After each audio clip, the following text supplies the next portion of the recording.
Hi, Joanne. Hey, how you guys doing? Good. Good. Doing good. How you doing? Good evening. Good. Doing all right. It's a Monday, but hey, they actually, my IT department has fixed a bunch of things this today. So, it's been a fun Monday, So, Okay, so we have Joanne on Zoom. I don't know if we have Mark.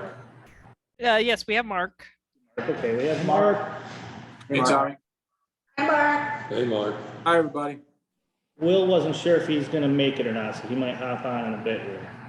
Is Kathy there or is she? He's here. Hi, Johanna. Oh, okay. I can't. I'm sitting at the end of this table as a wait for people because I still have a cough.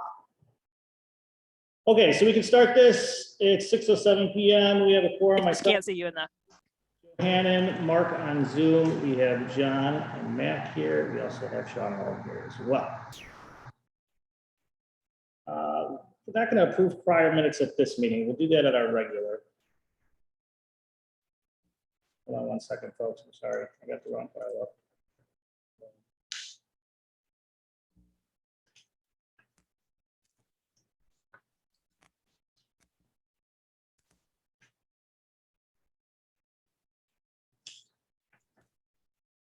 Okay, we have a quorum. I'm going to jump right into new business here. Bookkeeper. What did we want to do with bookkeeper? Sean and I have discussed. I've discussed with a few board members. What it looks like we should be doing is going with. I have a recommendation here to go with Solvency Now, which I believe is the one that Sean is referencing here. I don't have a problem with that, but my question is, we're estimating 10 hours of $125.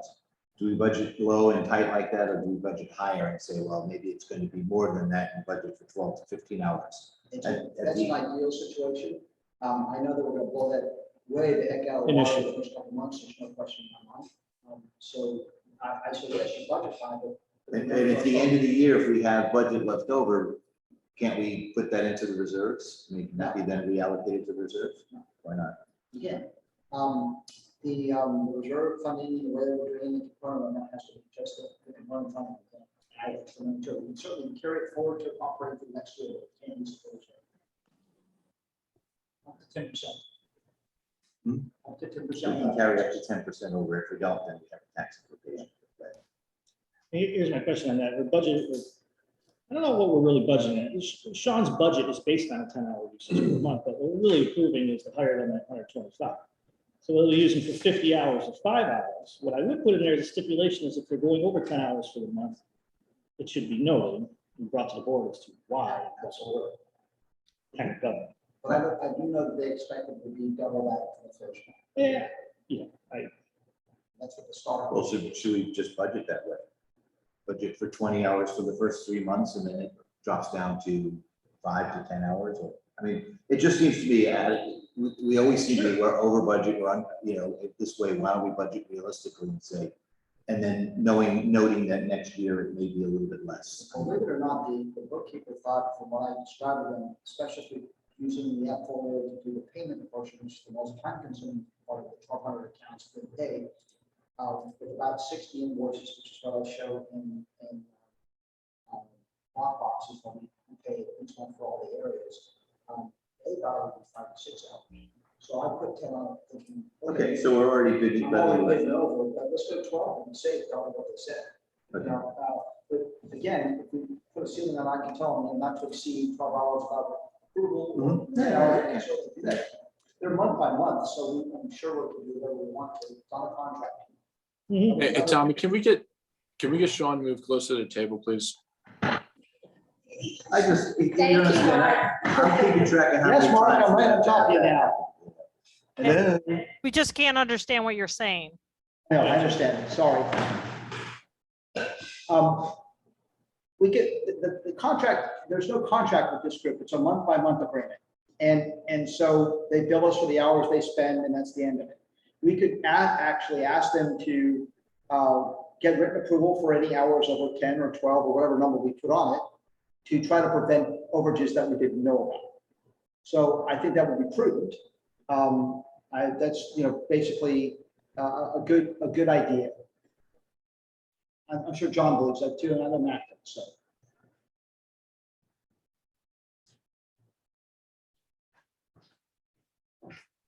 So we're So- trying to, go ahead. I was gonna say, just to clarify, the software that insolvency now is using to do their work is going to be what? They prefer to use QuickBooks. However, they've agreed to use the AppFolio. They did a demo and looked at it themselves and thought it would be easy for them to learn and use, and a good tool to have under their hospice of ideas to do for next, groups. But the other group, the NOAA accounting or no hassle accounting, they're the ones who recommended that software. That's what they specifically use and will require us to use it if we went with that. But they're quite a bit more expensive, but they are a full service group. They'll do everything from the enforcement of basically violations, so that none of us have to get involved in that. They do all that kind of work, but it's basically hiring another management company at more expense than it would be for associates. So there's no cost savings there, but there certainly could be better service, local based Riviera country. I mean, Riverview company that's been here for about 12 years from what I saw. Very impressed with them, but just they were pricey. Because we'd have that plus the AppFolio fee, which is about $4,000 a month compared to the 25 base fee that we have. Yeah. They don't charge for paper. They don't charge for envelopes. They only charge for postage, no labor to stuff. So that was a big factor in thinking that I should still think about that particular group when I made my recommendation. That's why they stayed on that list. However, I still think we could save money this way. And if it doesn't work, the other one's in the wings. So AppFolio is an accounting software package. It's an full accounting package. It's pretty full blown, with the ability to export in delimited or Excel format, which is really important to us for moving forward. And it has the full communication package for an HOA. So it's a one encompassing. Tommy and I watched a demo on it. I think we're both mildly impressed with it. Yes, I mean, it's got some things, some room. No, for I actually just worked with Andrew this morning too on it. Good. So I know this is a little bit of jump forward, but they are entwined together. So the bookkeeper will work with just about anything you throw at him.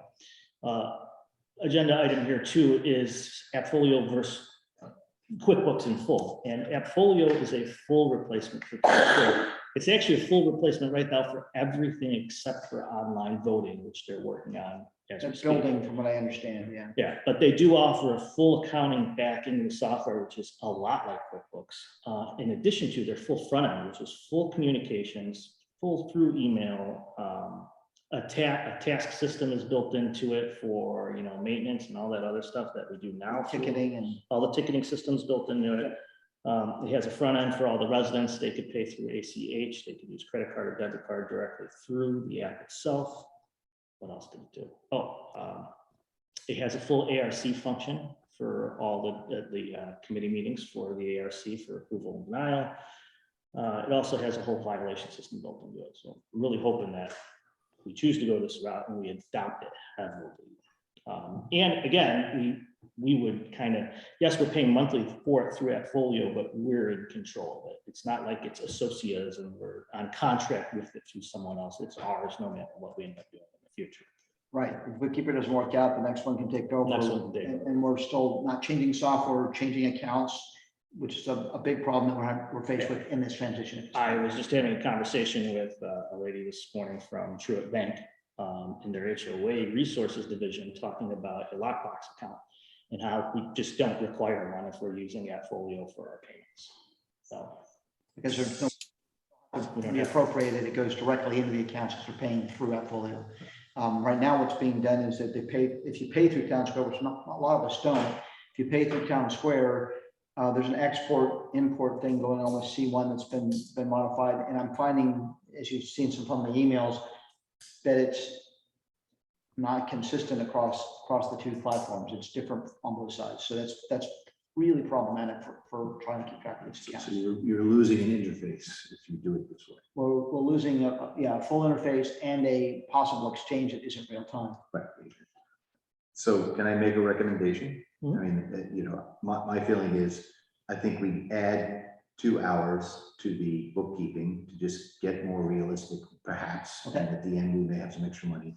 And I'm convinced that the Appfolio, if the bookkeeper can work and pull from it, then I can't see any criticism. My own question I had was, Yeah. it says 870 to, I guess it was 1,055. What's the variance in range? I was just I'm curious. sorry. On Appfolio.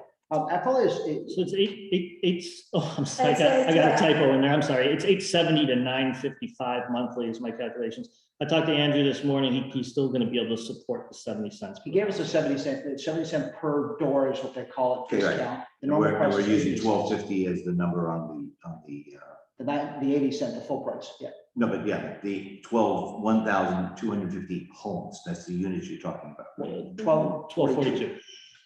Yeah, But yeah, okay, so, and is that doesn't include Town Square, but when they come on board, it'll just go up a little bit, because they haven't sold all the towns, not Town Square, the Park Square, whatever the. Yeah, I mean, The it's, townhomes. that is the total with The Park Square. Sandpiper, There are That's the max 36, number. 36 not sold, so that makes 36 less at this point. Okay, so, I mean, 1206. so I guess I would make unless there's more discussion needed, I would say, why don't we do that? I mean, I want to make sure people out in the ether land have a question or not. well, I also have a question here under the Appfolio about also approve up to $60 to $100 a month for payroll services. That is a separate. Yeah, so Appfolio does not have any payroll services through the app, so that would have to be separate one way or another, whether we want to use. And the reason I worded it the way I did was because I know the talks were to use a QuickBooks payroll, their bare minimum package. You could use Paychecks, you could use ADP, they all roughly come into, what was I finding, $60 to $100 a month. So my thought process was, let's keep in mind and approve a payroll service for $60 to $100 a month at the advisement of the Finance Committee, which one they want to use. I don't think I have. It doesn't matter to me. The one thing Care. that they like by using QuickBooks One is because they do, if we did get to a point where we're doing hourly employees, we do have a time clock set up that isn't available in some of the others. ADP does have it, but I some of was the to others say don't. ADP does. Paychecks does, too, Mhm.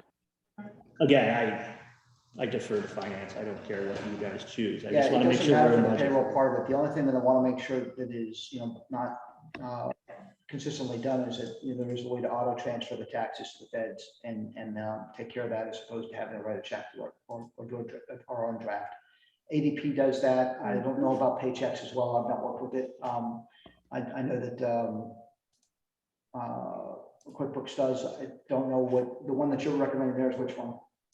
QuickBooks, I'm actually not, I'm deferring to you for the recommendation. I just saying, I looked at them all for a price range and they all fall between. Yeah, that was 60 my and original 100. proposal. What QuickBooks had quoted me was $90 for the main package and then $9 per head for the payroll. So that's roughly $107 That or actually, 117, sorry. 17. I actually found it cheaper. They have a payroll only package. If you kind of click through their site, but yeah, it's worth talking with them dollars. Okay. But yeah, we would have to have a payroll system of some sort in place. Okay, so there's two different issues. There's the accounting, which is the Appfolio, and there's the payroll, which would be either QuickBooks, ADP, or Paychecks, whatever. Something like that. And the bookkeeping, so there are And three yeah. things, that we need 3 motions, I think, for those to set the parameters, correct? I do. Yeah. Okay, so. Hey, Tom, Mark here. Mark had a Hey, question? Tommy. Yes, sir. I just thought, I was playing around with this Appfolio program online and looking up some of their stuff. And I just thought it was important to mention, maybe you can talk a little bit about it, is their onboarding team. They have an onboarding team that they're gonna assign us, and they're gonna work with us to get it all set up just the way we want. Reason I say, there's a ton of options in that folder, literally a ton. I was talking to Andrew today, and they even have, they have other spaces that we could add for contacts on homeowners. We were talking like voting, we have a separate database that we keep. It's an Excel file that keeps all the voter IDs and passcodes separate. Well, we could actually add those fields in that folio now and put it all together. So, yeah, they do. They actually have a team, and they're gonna work with us getting it all set up. Even when we do our blasts out for communication, you know, you could choose what groups. Is it going to all residents? Is it going to primary, secondary residents? And if we mark all third level residents as children, then they don't need the e-blasts on.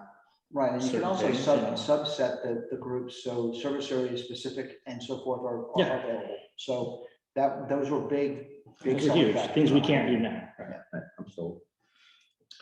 So one of the things that has concerned me is how long it takes from the beginning of a month till we actually get financial statements for that month. It should be, in this case, I told them, because I had that same issue, you know, we talked about that. Right. It's just way too long to try to be a month and a half out before we can see what's happening for the next month. So the good thing about the portfolio is that we'll have real-time accounting for anything that's been entered. So the only thing that wouldn't happen is if Maya's group at Solvency was behind for whatever reason, didn't get a posting, not that the reporting's not a problem, adjustments are not a problem, they happen real time. So I'm assuming that she knows that we have a deadline to close the books at the end of the month. I told her that already, so she's on board with that. So we can put a thing even in our law agreement to them, like, you know, we must have everything closed by the third of the month or something of that nature. And I don't think it would be an issue, because the biggest problem that we've had with associates, they have this auto export to get the money from Town Square that comes in, and they have to let that post, and they post everything against it, and it's just taking up time. And then they have to put requests in through lockbox to do a bunch of, we won't have a lockbox to have to worry about that, so that'll save a lot of time as well. So I'm hoping that it'll be more real time, within days, not within months. Will we have access to it? Absolutely. So we can, I'm not saying everybody have access to it, but perhaps the finance folks could go in periodically and see where we stand on, has something been posted, back cash balance. No, I mean, the app is set up that, I mean, even on your phone, you can take a look at the cash balances for those who have the authority to do so, because they can individual priorities to each person. And then people will have read rights and write rights, of course, and then is available through both laptop, iPad, and phone. So you can do it from all three places if you needed to. In a heartbeat, someone calls and says, what's going on? I'm like, wait a minute, we can't do that. You know, I mean, basically you'd be able to see it. So I'm excited about that prospect. That makes our life, that's the thing I liked about QuickBooks, is online I could see what was going on in a moment's notice. So yes, the answer is yes, a long way around that. Okay, Are you looking for a motion? yes, Can I make a motion that Sure, can. we approve the bookkeeper at 12 hours per month, not to exceed? And then we would need requirement and approval to do that. I'll second that. And you're at the bookkeeper of the solvency. Solvency, as recommended in here, yes. Okay. Thanks for clarification. All those in favor? I Any opposed? I'm sorry, who seconded? I second it, Jan. Okay. None opposed, motion carries. Okay, make another motion. I would like to hire Appfolio for our online services at a rate of 70 cents per house. Seconded. It's Just a little more what, 70 discussion. cents? 70 cents per household. John's asking for more discussion. Just a little more discussion. since Yes. you made the motion. And actually, if I can, 70 to 80 cents per household. Okay. For sure. So this has an email. Yes. What about a website for our residents? It has a front facing. I haven't really dove into it that much, because that is really a second thought, but they say they have a front facing. They almost all do. Even Town Square has a front facing. It's just not very nice. So I think he's referring to, does it have a portal website as opposed to having one that can link, that we can build a skinned website for our brand, basically. I'm not sure. You were talking about just a website to land, right? Yeah. It has a place where people can log on, but Yeah, one of the things that I feel like that we let down on is people feel like our software is a barrier to them communicating with us. Mhm. They can't get on, they can't get registered, they don't know what to do, they don't know where to put it, you know, and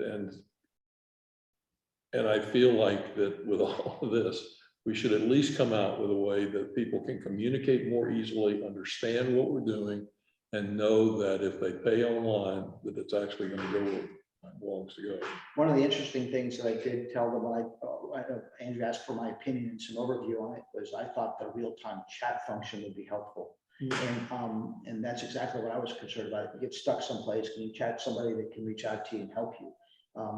You know, whether it be their team or our team, it doesn't really matter, but having that real time would be helpful. It is available to a certain extent for their team, but not for ours. Doesn't mean that we couldn't implement something. Like that. I was just gonna say, the reason I say it sits back burner is because they have something that's front facing. Is it gonna look and do exactly what we want? I don't know, but if it doesn't, I could build it. Can you? Build a front facing website with the chat feature that's just ours, goes to our management back there. There's a couple of us. There's a couple of us out there, but But so there would be a Fish Hawk West Ranch Association website that people will have. They Fish could Hawk. go there. There could be a click box that says, here's how you go to Appfolio, and here's the chat link, with somebody. Right. landing page telling you how I it think that's what works, you're talking click about. here to log on. Yes, if I don't like the one that it comes with, we'll build one that's. So we're just building a face page basically that allows us to link to the functions that we need to. Most of the functions being in that folder, but there could be other things that we could put on there. I mean, if you did a simple chat function on that page, that would be helpful too. But yeah, the sky's the limit if we take control of it. That's the problem, is we just haven't done. The only problem with chat functions is, as nice as they are and sound like they are, is they're very easy to use. So everyone starts using chat and you lose control of how many are coming in and what's going on, while a ticket is hard coded, right? Here's a ticket, it's been sitting for X amount of days, what's going on with it. The chat is, you lose it the second you type. Well, I wouldn't so much, chat's also often not so secure as well. So the chat function is not a big thing to me. You know, the IT industry generally has a format that whenever you log on to your financial institution, to your credit card company, to your financial planner, they all look just about the same. They all act just about the same, but they have unique to each company little things. Right, sure. Product information and stuff. People aren't used to working off a blog, you know, which is what I think the format that everybody defaults to on Town Square. And I think that when people log in, they ought to feel comfortable that they know what's going on. They understand it, so they know where to go and what tab to click on, and somebody's going to do what this says it's going to do. And instead of rejiggering and teaching them something that's new, just have it pretty Intuitive. simple and That's intuitive. exactly Yeah. the word. The problem is that I don't think Town Square is that animal, and it's been part of it. Also, the organization of what was done in Town Square is really poorly done. So I hate Town Square. so I'm not- I mean, as much as I know and how many websites I log on to on an average day, it's the hardest one I can It's find. I cumbersome never at can best. find it. And then you stop using it, right? Yeah. It's like, Yeah. that annoys me, it's hard, I'm not gonna use it, so. It's sort of Yeah, it's irritating less because I exciting. get all these notices that people post up. Oh, Well, that is the number one problem, is it's a huge blog. And Yeah. it's really their big function. They are a blog with not any good backing behind it. You can make a blog not feel like a blog too. There's many sites like that. Sure. But theirs doesn't.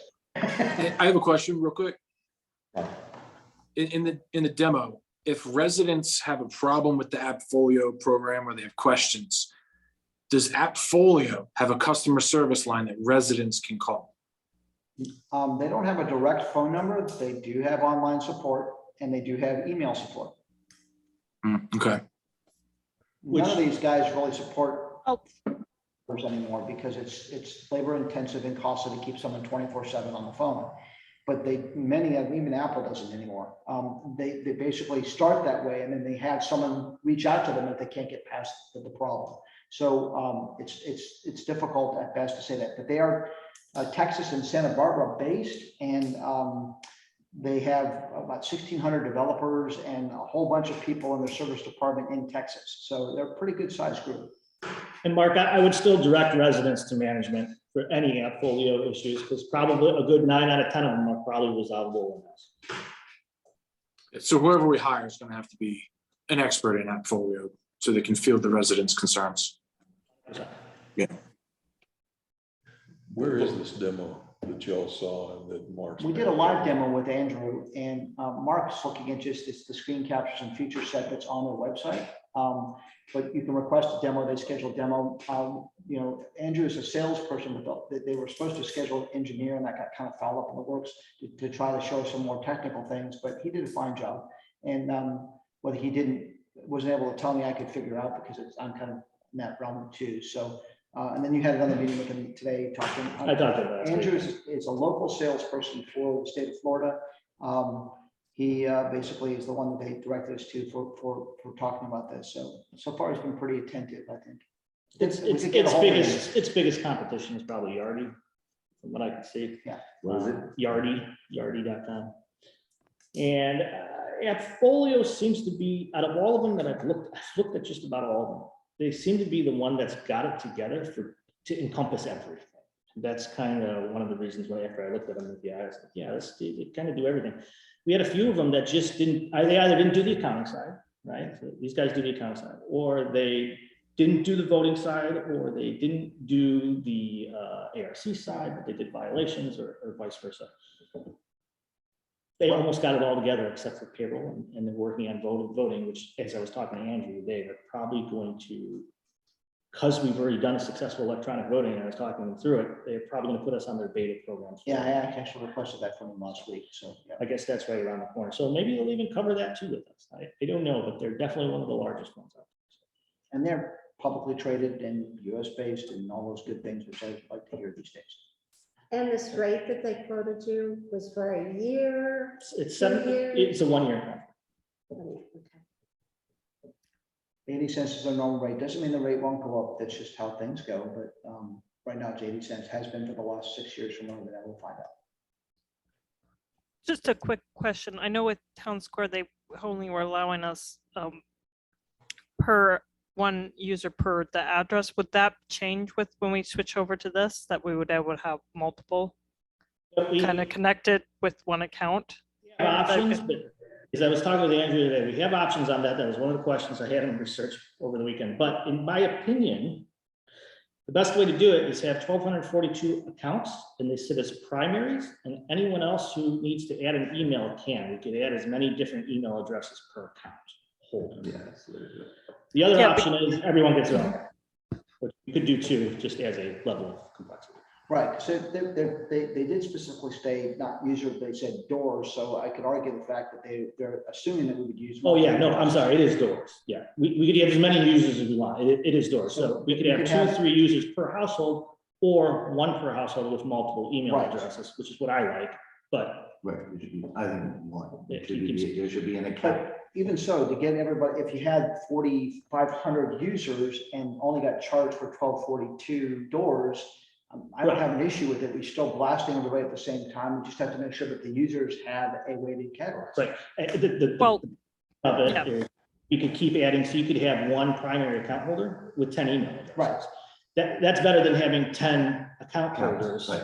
to the 1 address. Reason being is in my opinion, it kind of trains the residents as 1 per household type deal. So once they get used to that, they're never going to be like, I didn't get the voting ballot. Oh, well, honey, you're the primary. That's probably in your email address. We're not hunting for where things go. It all goes along. That's just my idea of it, but we could do it out of it. Yeah, I don't think that's going to change, because even with the last election, there were a lot of people, the husband-wife teams asking me to get my ballot. I'm like, well, it's 1 vote per household. I mean, I get it again, but here to answer the question, yeah, we could set it up either way. yeah, in other words, have the flexibility. And also, oh, go ahead, Johanna. Go ahead, Kathy. I wanted to know if, when they do set these up, it will be able to, we'll have a field to distinguish the different service areas, so that if we wanted to pull down, say, the Oaks or Sandpiper, or whatever, just those. So I haven't talked to Tommy about this yet, because we haven't committed to it, but I've already put together trying to merge these accounts to give the thing that Heather needed to figure out which money went to which place.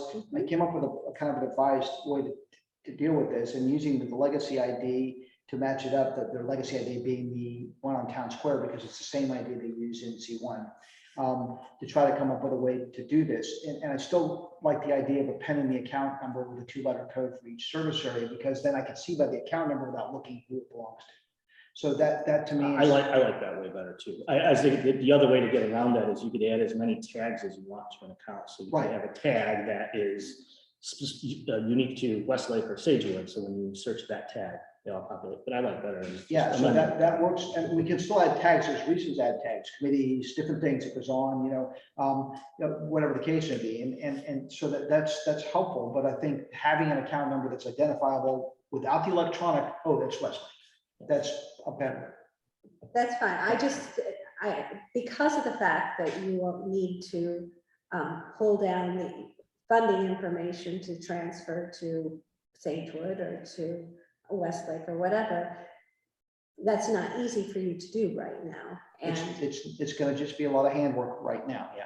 so I'm hoping that with this, that it will It will. simplify that I should task simplify for it you. terribly, and that's exciting to me. Yeah, the other thing that, to expound a little bit more for you, Kathy, and what people probably didn't see is they have a form builder in the software. So it's like we can go in and build reports with itemized details to what we want to pull the data. Right, It's not like we're gonna get one vomit report and then have to go through and edit the detail he's looking for. We'll be able to build a specific report, save it in there and run it. right. So QuickBooks has a similar function. You start with a base report and add or subtract certain fields to it, but not start from nothing and make a report. Theirs actually does that. So we can actually itemize things and group it by the way we want to query it, which is That's what I really was helpful. hoping for. Okay. So my understanding that it's kind of more of a custom reporting. They don't have a standard. Is They that do. They do. They have okay? balance sheets and, reconciliation and, P&Ls and cost basis and stuff like that already built into it. But we certainly could do some of the easier reading things, like I would just want to see the budget percentages. I can make a nice report that just shows budget percentages of balance. That'd be helpful for readability. Okay. Just trying to, okay, whenever you're ready, I will just repeat the motion so I can make sure I have it down right.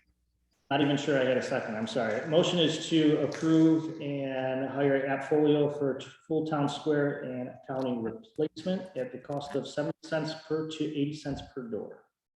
Seconded. Portfolio, Appfolio, it's seconded by Matt. All those in favor? Aye.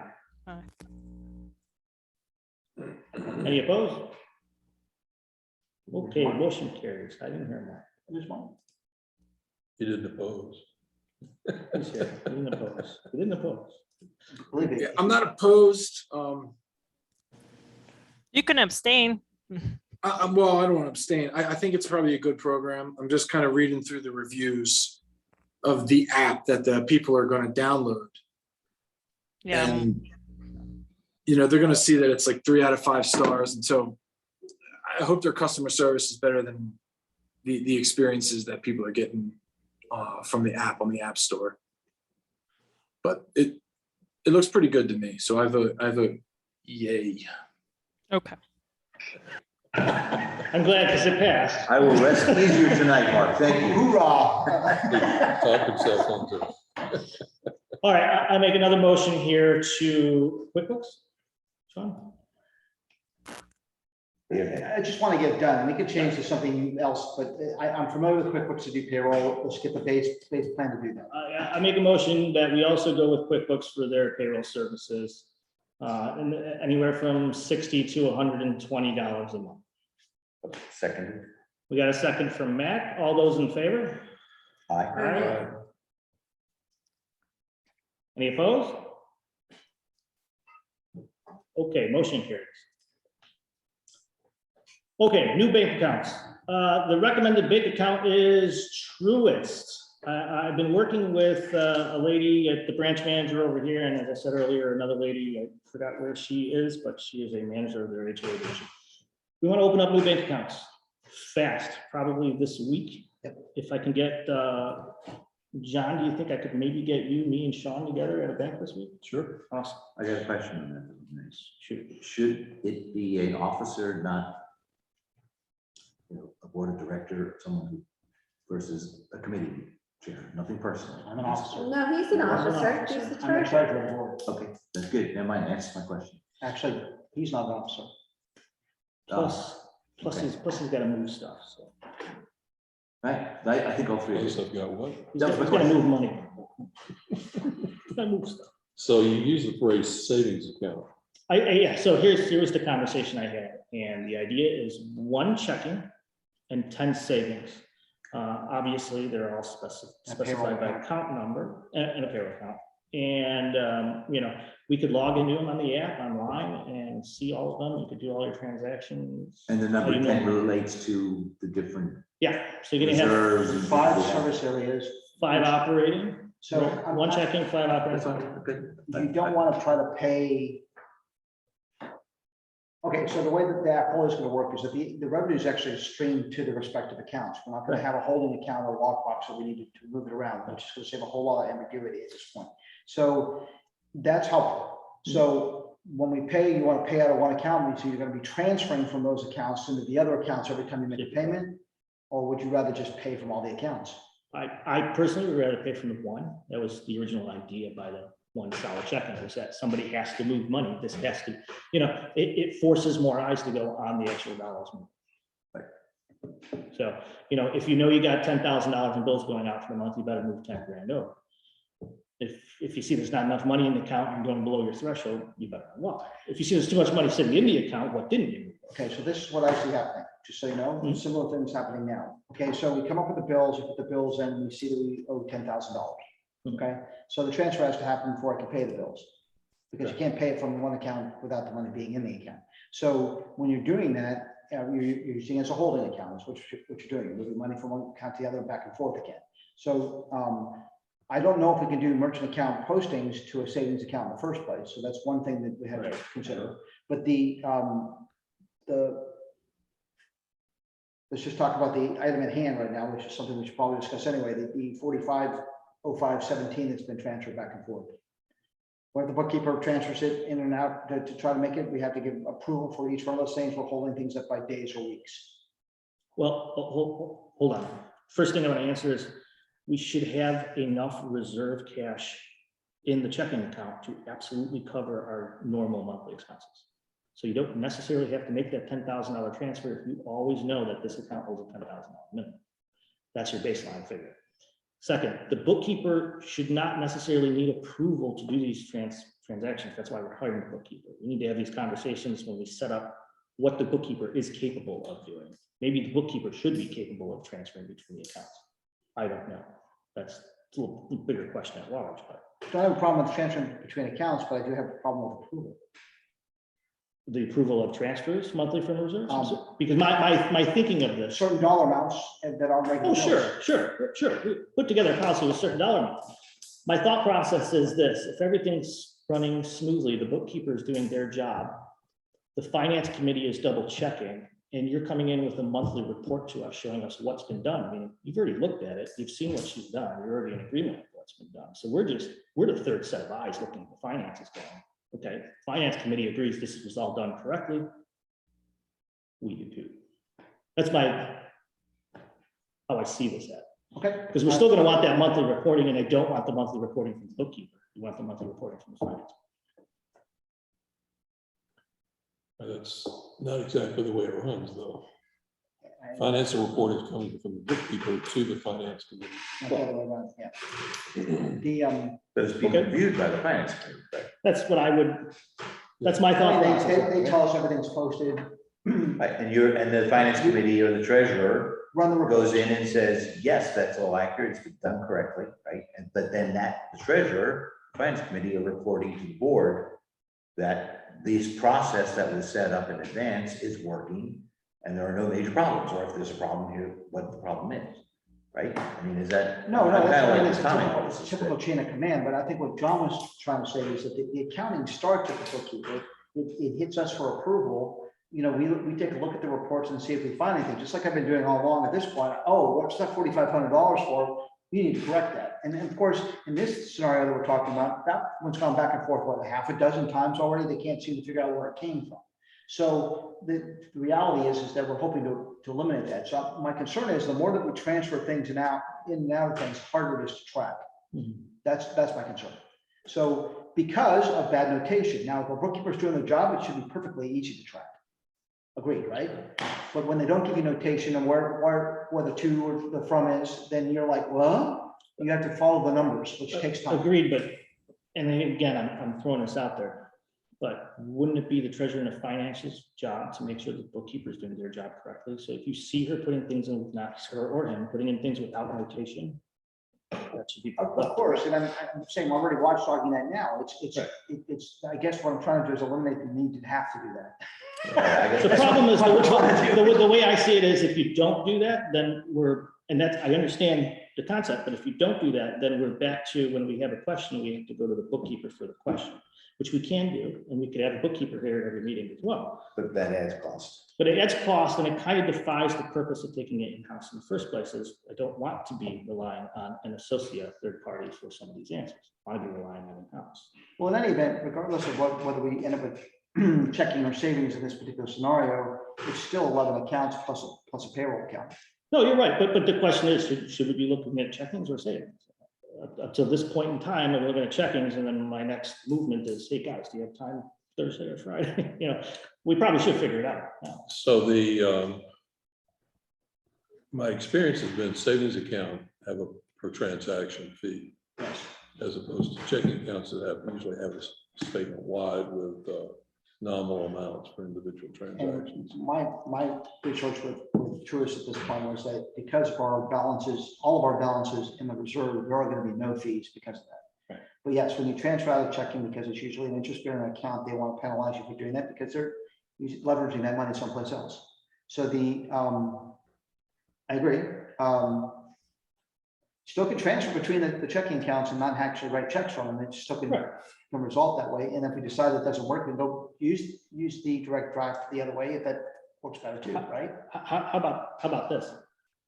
Since I don't really have a feeling whether if there's checkings or savings, that's really up to you guys in the process. You know what I don't. Approve 10 accounts, 11 accounts. Yeah, let's just approve 11 accounts, and when we're at the bank sitting down, you guys will have all the answers you want with the bank manager, and we'll move forward. Well, and correct. And the They should be happy because they're sitting there and checking all the paperwork.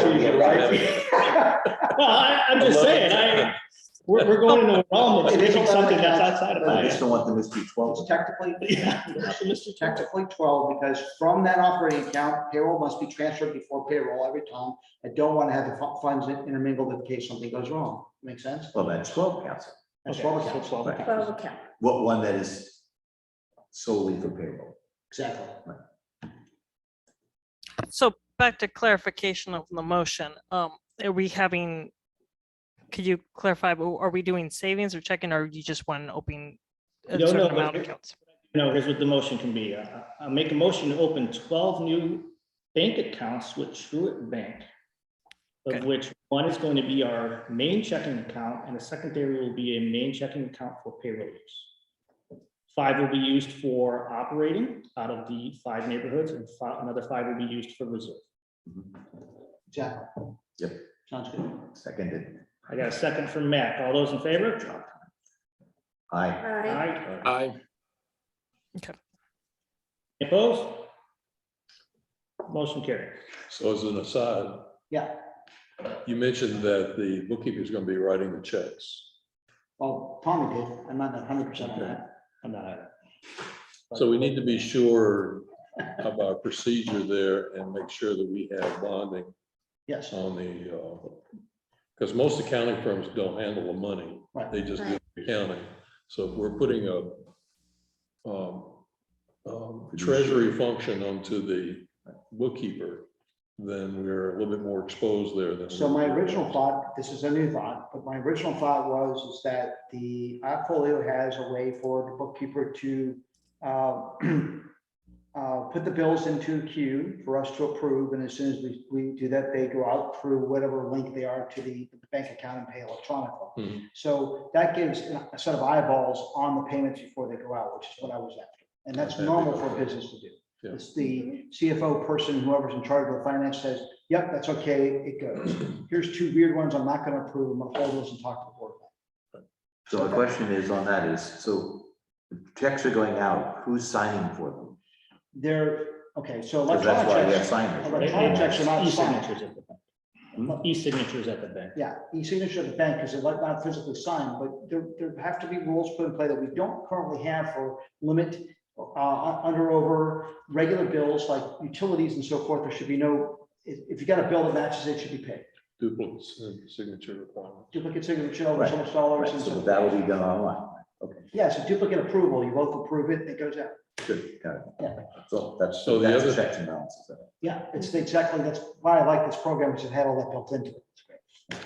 So the other question I had was, I would like to encourage our members to pay online. Oh, absolutely. So what does Truist say about the cost of this? So it's not so much Truist, it's more so Appfolio. Appfolio. Because Appfolio is the gateway, so they're gonna be charging fees and here's the thing, they offer 2 ways. You could pay with your debit or credit card, but there is a transaction.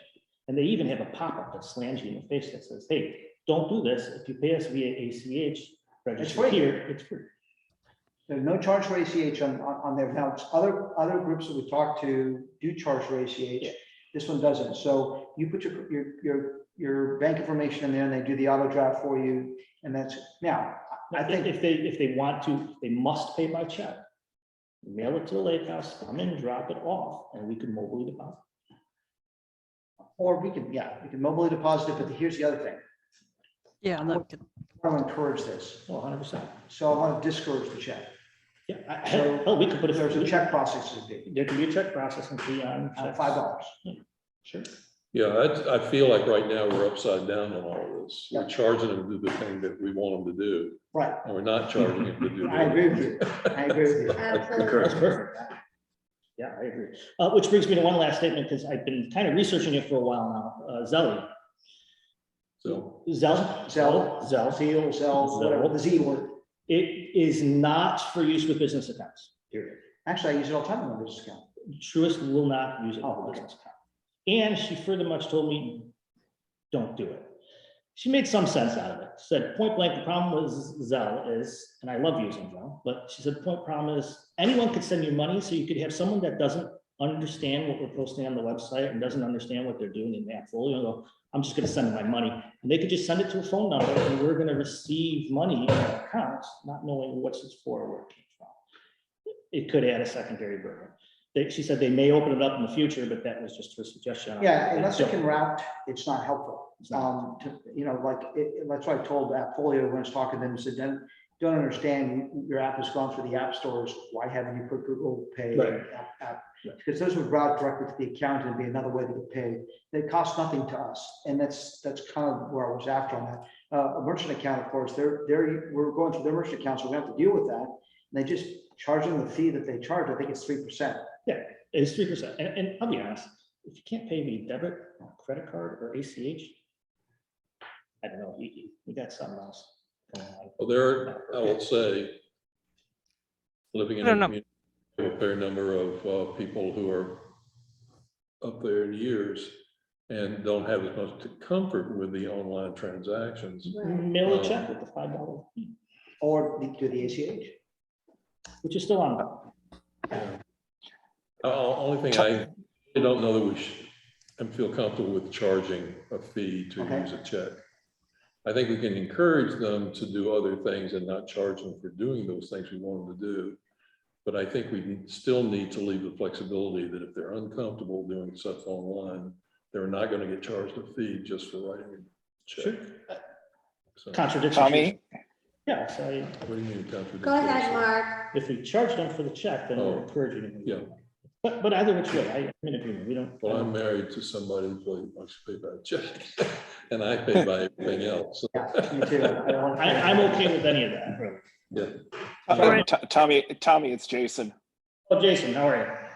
All right. Hey, just one quick thing that on one of the demos that I watched for it that might alleviate things for John. With the individual accounts, the homeowner can actually print out a QR code and take that to their bank, and their bank can go ahead and scan it and Send it back. ACH it directly in.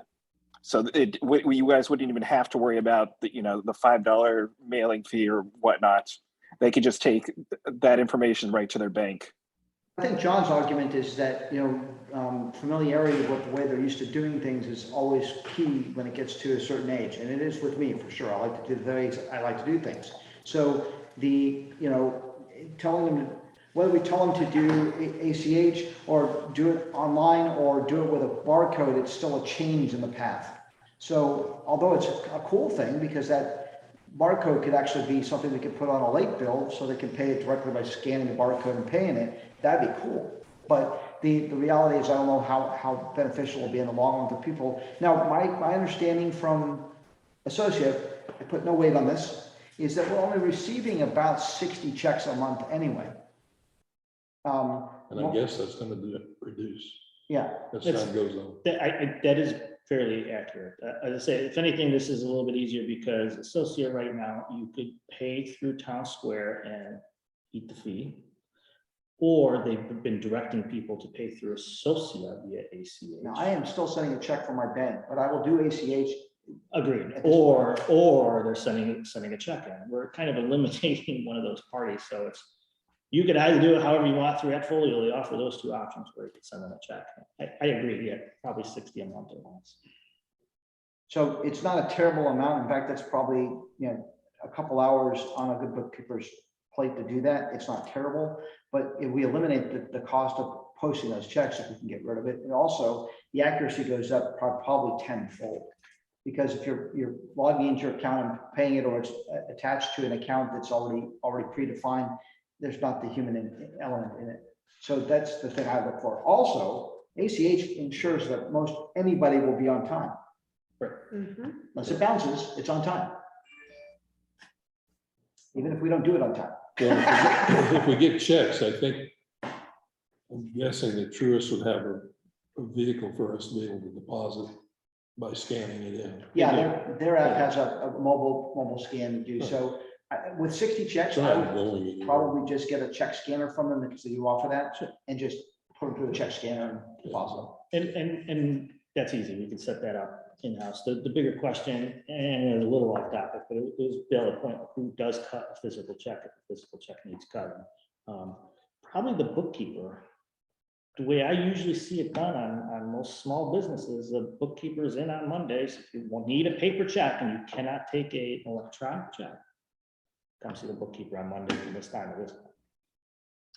To an extent, I mean, because our bookkeeper is a third party, it's on a second party from us, but They could issue checks remotely. I mean, they could issue checks directly through the bank. so can we. So can we. I know. Right.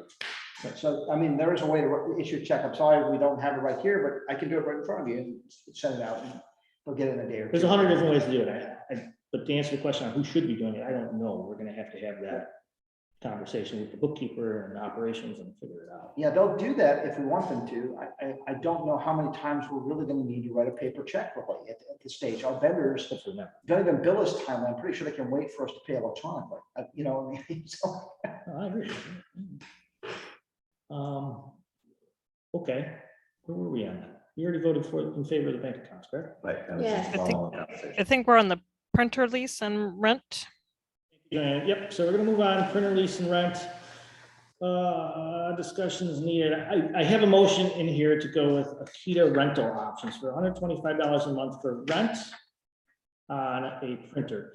We need a nice multifunction printer in here. The one that we have is consumer grade and it's on its deathbed as is anyway. The reason I went through these, if you look at some of the options here, I'm in favor of the $125 rental because I do this for a number of clients as well. It's kind of an all-inclusive. The thing breaks, management just calls them, they come out, they fix it, it's no cost to us. They can't fix it, they come within 48 hours with a new printer at no cost to us.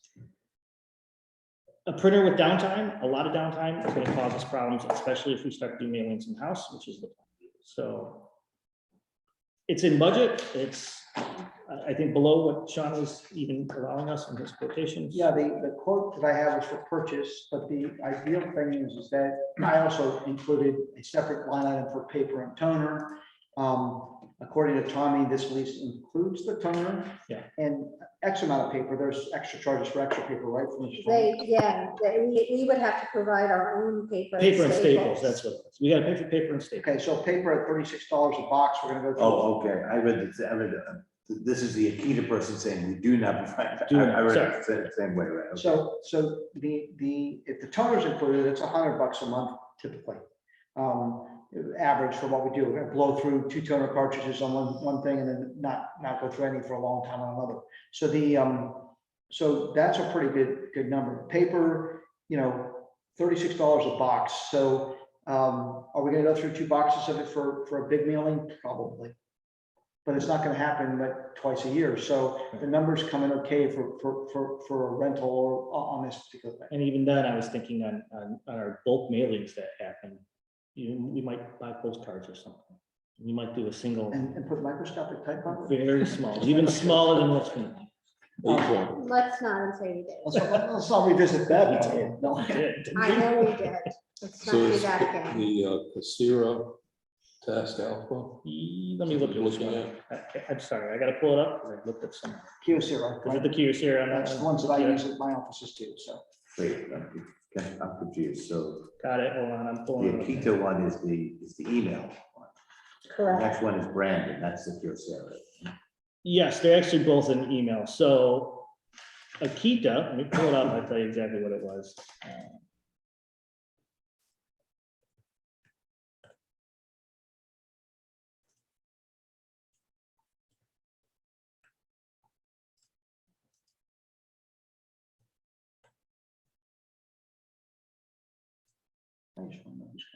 I got it right here. Okay, sorry, but yeah, it's a Konica Minolta. Yeah, Konica, Minolta, I work with Konica Minolta, HP, Kyocera. Yeah, the Kyocera is the branding business, the Akita is that. I need it. Which one are you recommending at this point? I like the Kyocera for the machine Well, itself. if we're going with the rental, it's gonna be the Konica Minolta. It's gonna be a Bissub C224 or 284. And the Kyocera is a lease. The Kyocera is a lease. Purchase or lease. Purchase or lease, and it was significantly expensive. Yeah, he came in at $70 a month for the lease, 105, and that's For not, 5 years. and that's not including any Supplies. management, service on it. So, kind of like a no-brainer. So the add-on for the maintenance agreement that goes with that, you have an idea what that's gonna be? Yeah, so the black and white is included for 1,000 copies per month with toner. Mhm. The color is billable at 7 cents per copy. And it's 2 cents per copy over anything over 1,000, whereas with this other company, it's 1 cent per page or over 1,000. That's where the numbers get blown out of the water for a big mailing. That's just. Exactly.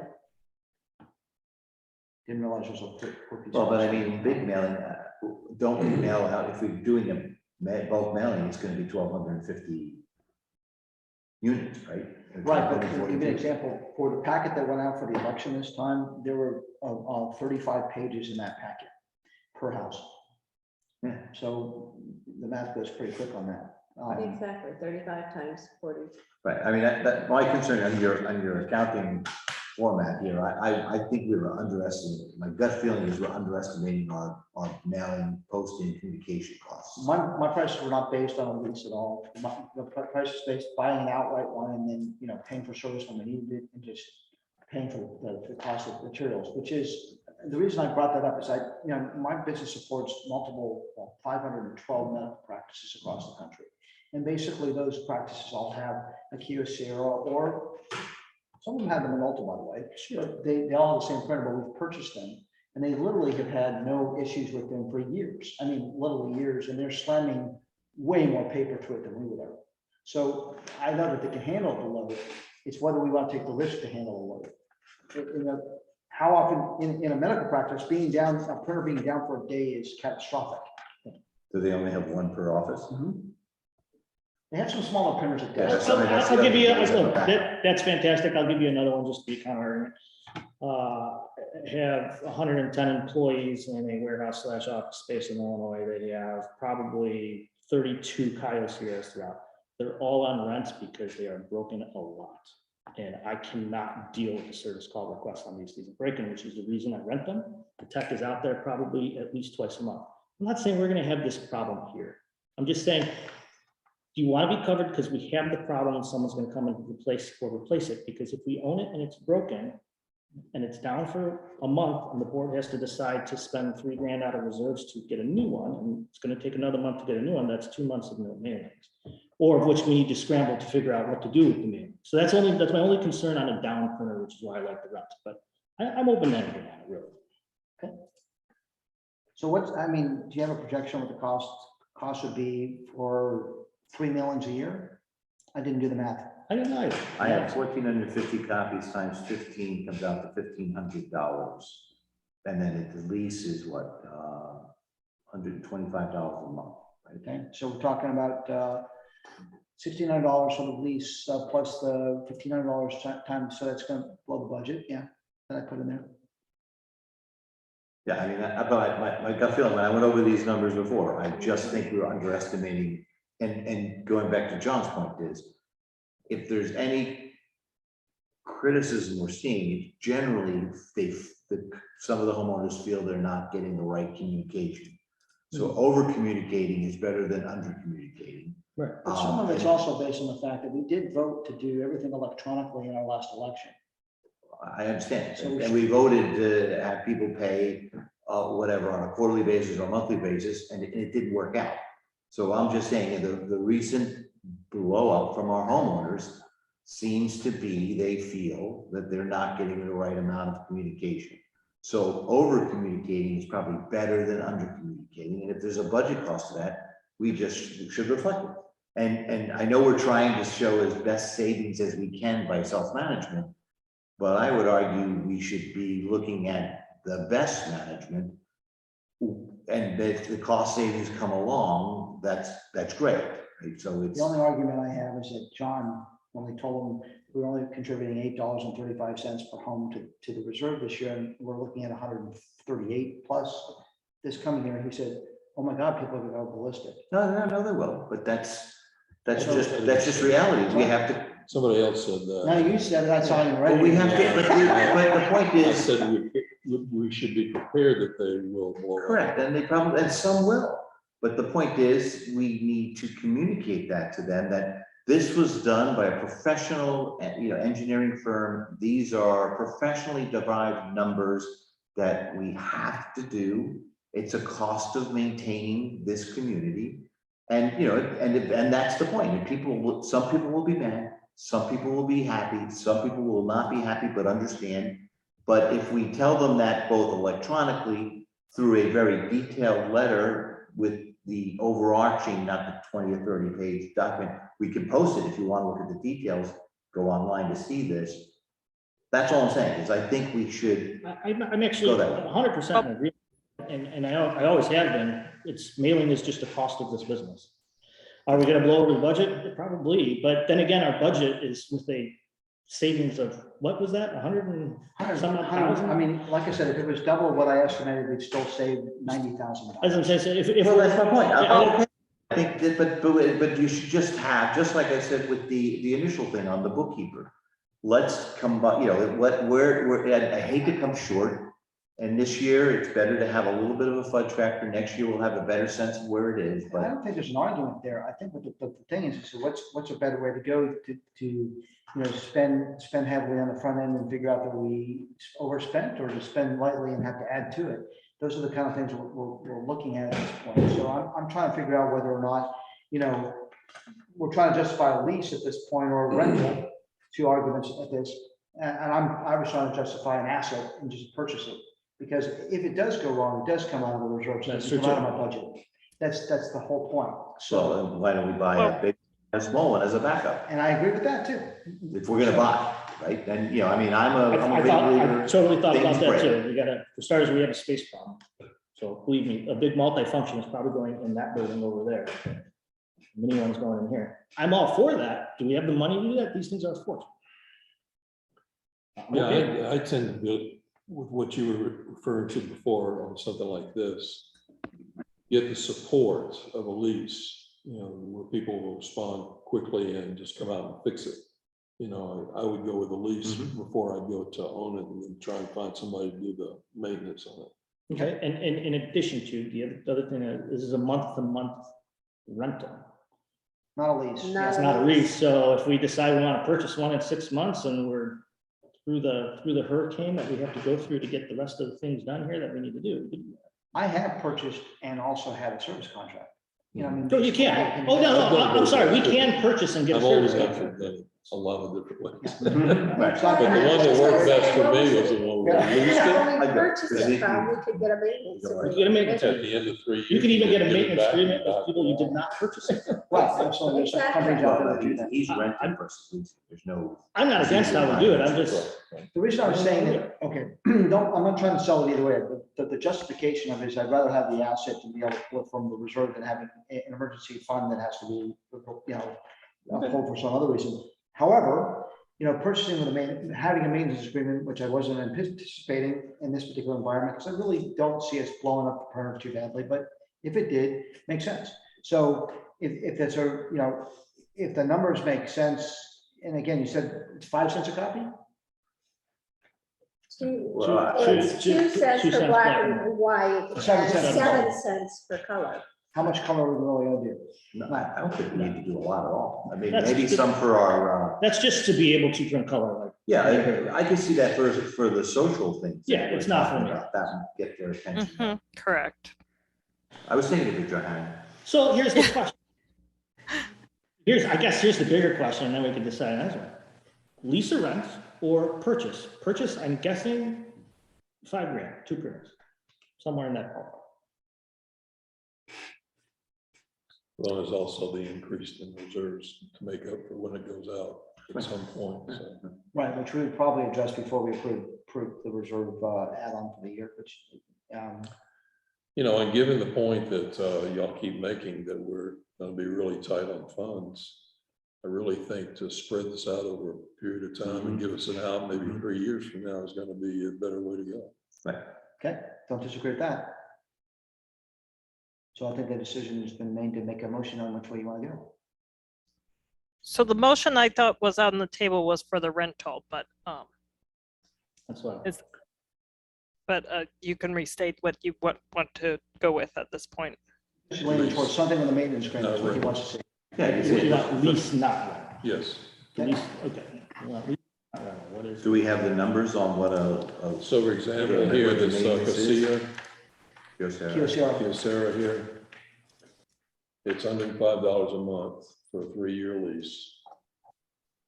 And the, Here's my only problem with that, John. It's not a new machine. This is a refurbished unit. So, factory refurbished? my guess is Brandon Business Machines refurbished. Either which way, we'll have a maintenance contract on it, but I would hate this to have this thing die in a But year. the and a half. rentals aren't new too, though, right? The rentals are new, but I don't care if they're new. Drop kick those things around, they're coming back with another rental, 40-hour turnaround time. That's the only reason I say that the lease, they're gonna go, yeah, you know what, your hard drive's bad, we could replace it for $1,500.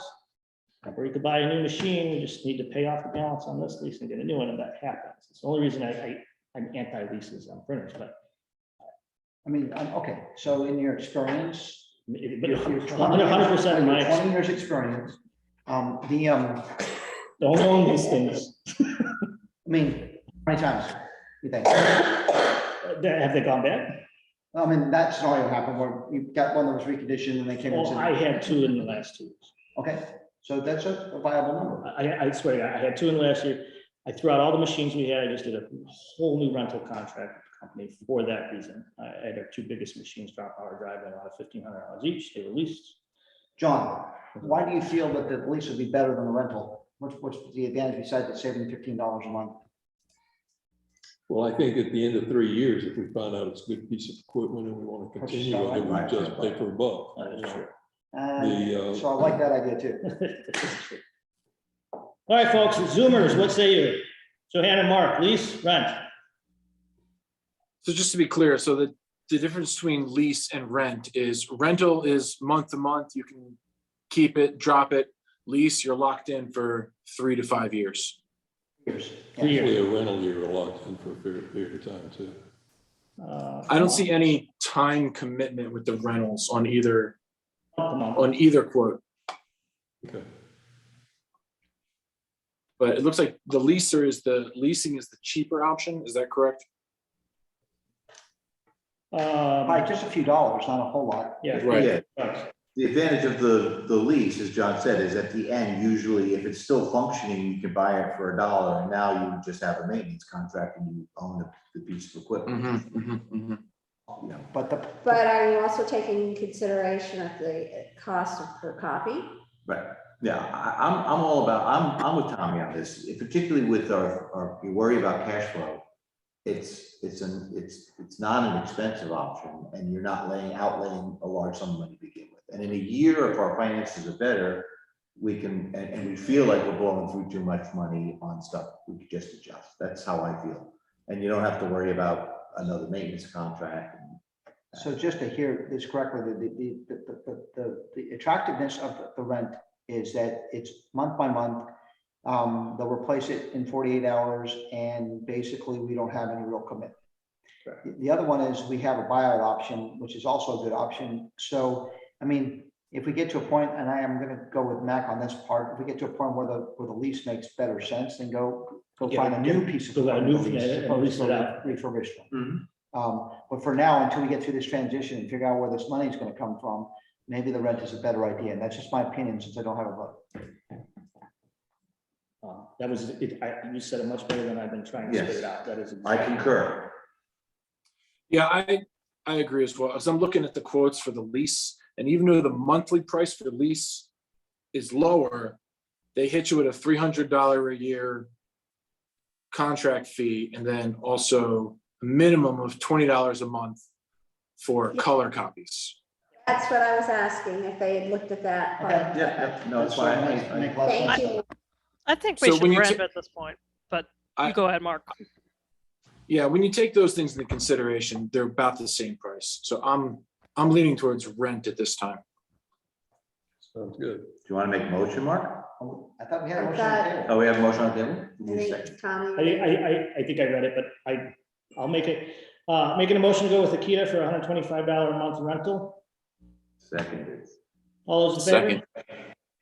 All right, third. Aye. Aye. Aye. Any opposed? Now we just need to come up with what we estimate the budget's going to be, so we just. have- Motion carries. Max seconded that one. Sorry, Mark. Sorry, Mark, I beat you. I'll hold Oh, on. that's fine. That's fine. Actually, one of the residents, Adrian Lisco, also votes that we rent as well. So Yes, I see that now. Thank you, Mark. I was not seeing that. Thank you, Adrian. Thank you, Adrian.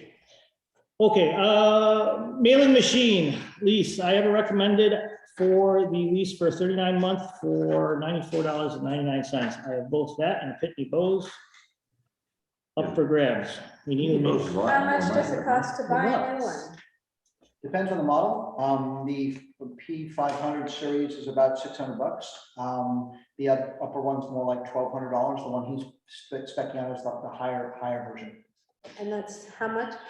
There's still a monthly cost though, because you have to pay for the Right. person meter itself. Um, This is the 1,000 model, right? The bigger one? There's a bigger unit. This is a unit that does it all. Seals it and everything. Yeah, it'll seal the envelopes. It's got some more functions. So for a big mailing, it'll go very quickly. So I'm not opposed to getting the big machine, but. No, I like the models. It's just a question of which one you want to go with. Again, it is a lease. You could purchase them outright, but you're always paying for rental on the meter anyhow. So What's the lease with, on it again? the 110 or something like that? 95 versus. 95 and then versus the 100. Relay 1000 is what, $245 a month for 39 months. So that's like more than double. Is there Yeah, other it's costs? 2.5 times. But I don't know, do you get more? You get more, I mean, you get more like nothing on these machines, to be honest with you. Between the two, they're gonna be a dime a dozen, whichever company. I was really shocked that Pitney Bowes did come in quite more expensive. And Quadrant is like the original Stamps.com and rebranding themselves. So are we comparing apples and apples as far as machines? As here? far as what they're gonna do, yes. Yes, they're not identical machines, but as far as The the functionality of And them. again, for what we're doing, it's probably gonna be more than sufficient. Oh, yeah, absolutely. but it will keep the milling in-house and not an extra charge outside. So you need a second? I'll make a motion to go with Quadrant for the postage machine. And Mark, you're gonna second that? Yeah, I'm looking it over right now. This is a very serious consideration. All right, you consider. No, yeah, second quadrant looks good to me. I looked at it beforehand. Perfect. All those in favor? Aye. Aye. None. One's opposed. Motion carries. Yeah. Okay, CAM job description. I think I only have a few questions here. I hope everyone read it. Any changes we need to make? Well, I have some. Sure. If that's okay. Just totally. Go for it. So, if I'm being too nitnoid, I apologize. No, Reports to give the me- Director of Associate Gulf Coast. Probably a typo. I was trying to pull as much of that out as possible. Okay. Give me a second. Let me make sure pull it up so I can kind of. Okay. No, I read it over closely, so. Good, good. You might want to update some of that wording there. Nice. It's okay. It's what we're paid to do, so scrutinize this stuff I got it. or something like that. And this 9 to 5, this person is working 9 to 5, not closing up for the lunch hour? Well, they do legally We're have not to have a closing lunch up. hour. We're not closing the office for lunch. We have 2 employees. But that's a scheduling thing, that's why you have. That's an operation, but no, we are not closing for lunch. They're going to sign. Yeah, it'll stay open just to be one person instead of 2. Exactly. Right, yeah, exactly. Or eat at your desk. James can cover it if there's a real problem, right?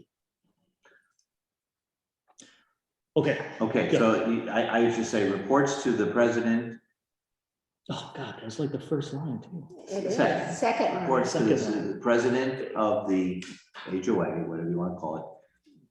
But I would add, based on overall board of directors guidance. Right, so that, you know, they don't work for you, they work for the board of directors, but they report to you. That, I mean, that's just what I'm thinking. So, and anything I'm thinking could be wrong, it probably is. Then on call, I have a little concern about the on call. You know, shall respond to all after hour emergency calls. I mean, Define that's a- after our emergency though. This. Right, that's a 24/7, you know, Mhm. so, you know, manager shall respond to after our emergency calls. Do they share it with the other, so like, do the other employees cover it and say, okay, Jennifer, this is your weekend to be on call? Coordinates amongst employees to have coverage of. They could, but I see that more of an operational thing. I wouldn't want, and I reworded some of the things in here. I don't want the CAM coordinating with Jennifer on when she is and is not available. I want the CAM coordinating with me, so then I could check with Jennifer, are you available for 24-hour calls? Or maybe I'm gonna be the 24-hour call because the CAM's on vacation. Okay, so you don't see the CAM as the lead of the 3, okay. No. No, we All don't- right, no, we that's, don't want it to be that. way. I have a question mark next, Yeah. that's the only question I have. There's been issues with that, I think. Right, I got it, okay, Hey, sir, before you move on, can I say something real quick? Perform inspections on compliance of rules and count. Yes, go ahead, Mark. Oh, thank you. The, regarding the takes direction from, I respectfully think that it should stay direction from the president. And the reason I think this is because let's say that the vice president and the president are both giving conflicting direction to the CAM. And one says for her to do this, the other says to do this. And then maybe another board member chimes in, gives her a call later in the day and says to do something different. There needs to be one central person that is almost the liaison, as it were, to the CAM. And I think that should be the president. I think she answers to all of us, or she or he, whoever the CAM is, answers and is accountable to the board, but ultimately would take direction from the president. Over. that's what Mark, what my wording was based on overall board of directors guidance, so that person reports to the president. You know, but is basically the direction he's giving or she's giving is based on the board, so that, you know, it emphasizes that this person really works for the board because the board represents the community, but the day-to-day direction, as you said, is given by that. That's that's the only reason I put that in there. I'm fine with either way. Gotcha. I think we're on the same page. Yeah, John, I mean, not John, Mac, I think you're right spot on. okay. Again, this is this idea is thrown out there. Okay. So right now I have reports to president and takes direction from the board of directors. Not any direction, based on overall guidance Guidance. from the board of directors. So it's reports to the president, but based on overall direction from the board of directors. So regular communication with the president, but the board, he's trying to emphasize that the board is ultimately there. Well, basically what I would think would happen is the president would then give direction or whatever, but if there's a motion that has been placed by the board that is different than what is specified, that's something that would be considered in the guidance portion. So that's how I foresee, and that would be very clear, we'll all be at their present. So I think that's the best way to go about it. Okay, so I have reports to the president based on the overall direction of the board. It's a simple change. And so I went down, so some of these, I had question marks on responsible for coordinating emergency services, responsible for providing content, welcome letters. And again, one of the things was the role of the assistant is addressed. So if you're saying that, no, you want this to be their direction, not, coordinate this with the, is that supposed, is like the content letters, welcome letters, is that something Jennifer should be doing? And is that The way I viewed it in here is I say, leave it in here because what we're really looking for is someone that's qualified to do all this. Now, Right. if we choose to split some of it operationally. I agree with that. question marks go away. Okay. And then on the last one, financial and transaction, this is a little nitpicking, but do you want to put all of the homeowner accounting and dues functions together? No, Because let me see. number 2 is send delinquent, and then number 2 is, So number 2, send delinquent homeowner accounts to collection attorney as directed by the board and/or collections policy. and then the next one down, not toward the bottom, assist owners with assessment and late payments. From my understanding, that ultimately can be automated anyway, but. Yes, and the reason I put it in there is because that is kind of the CAM's job, right? They're going to take in complaints. No, I on think that. it should be in there. I'm just saying, do you put the ones that have everything to do with dues and together as one, or in 3 together? It's just a. I want to go back and talk about the emergency contact though. I mean, what denotes an emergency? Anything? I don't know, but I like it in there. Oh, you're right. I don't really know. Like, I mean, like. right, for instance, if the building catches on fire, how does it first? Okay, so that's a fire emergency. Right. But we're talking about, county official emergency, which is different than an emergency from the patient who said, not the patient, I'm sorry. I guess what I would really like to say instead of that is if the John, phone sorry rings. about that, but what I'm saying is like, someone named Jennifer that comes in and says there's a turtle. Well, Is that emergency? here's the Missing a emergency. leg. Here's the emergency, and here's how I treat it for myself, right? If one of my board of directors comes up with my caller ID, I got to answer the phone. How do I put that in writing? If your phone's ringing and it's one of the 7 of us, the fire department, could be answering the phone, or at least have a good turnaround So you time. just defined it, is what I'm trying to say. That's what I was looking for, is what's the definition, it denotes a 24-hour emergency, is that contact from county officials or the board? But I guess I'm concerned. I've been in situations where I had to have a phone. And there's times when you just need to not be on call. Sure, but Right. when you're not on call, Someone else has to be. for starters, I am That's never not on call. So I have zero sympathy for anyone who Yeah. is. I'm never out of this country for 3 weeks, not in front of a computer without an internet. This doesn't happen. That being said, some jobs just call for that. This might be one of those. Maybe. And if it is, It's and not good. if she has to, if she or he has to be somewhere on vacation and they're not, then I need to know in advance. We need to prep for it, and then I'm available for that. Right. I was just trying to narrow it down because when you're trying to sell a job with somebody, 24-hour emergencies, what's an emergency? That's what I was trying to narrow it down. And board of directors, contact emergencies, officials from, something like that. Because a homeowner's emergency because they've lost their cat is not an emergency. Right. Or it's, I tripped on your sidewalk that we don't know. Not an emergency, Okay. a problem for sure, not an emergency. Governance. And then the other one is just, again, this is just more of a formatting thing on the governance and meetings. some of those things seem to be maybe more down under supervision and development. And maybe we call it supervision and management, you know, so. Where are it's- you? Where? So on governance and meetings, the next major section, you know, attend the meetings, attend the committees, prepare and review, prepare proposals, right? But then it goes into conduct inspections and provide guidance to the board on community matters, familiar with governing documents. I almost see some of that going down into supervision and management, and then just pull some of them out. So the governance and meetings are really Okay, her, I go, he or yeah, she's dealing with the board and the meetings, and then down below, it talks more about supervision and management of the Okay, that community. makes sense. okay, so you want me to move, conduct inspections, move that down under supervision and development. Yeah, and, you know, maybe even the familiarity with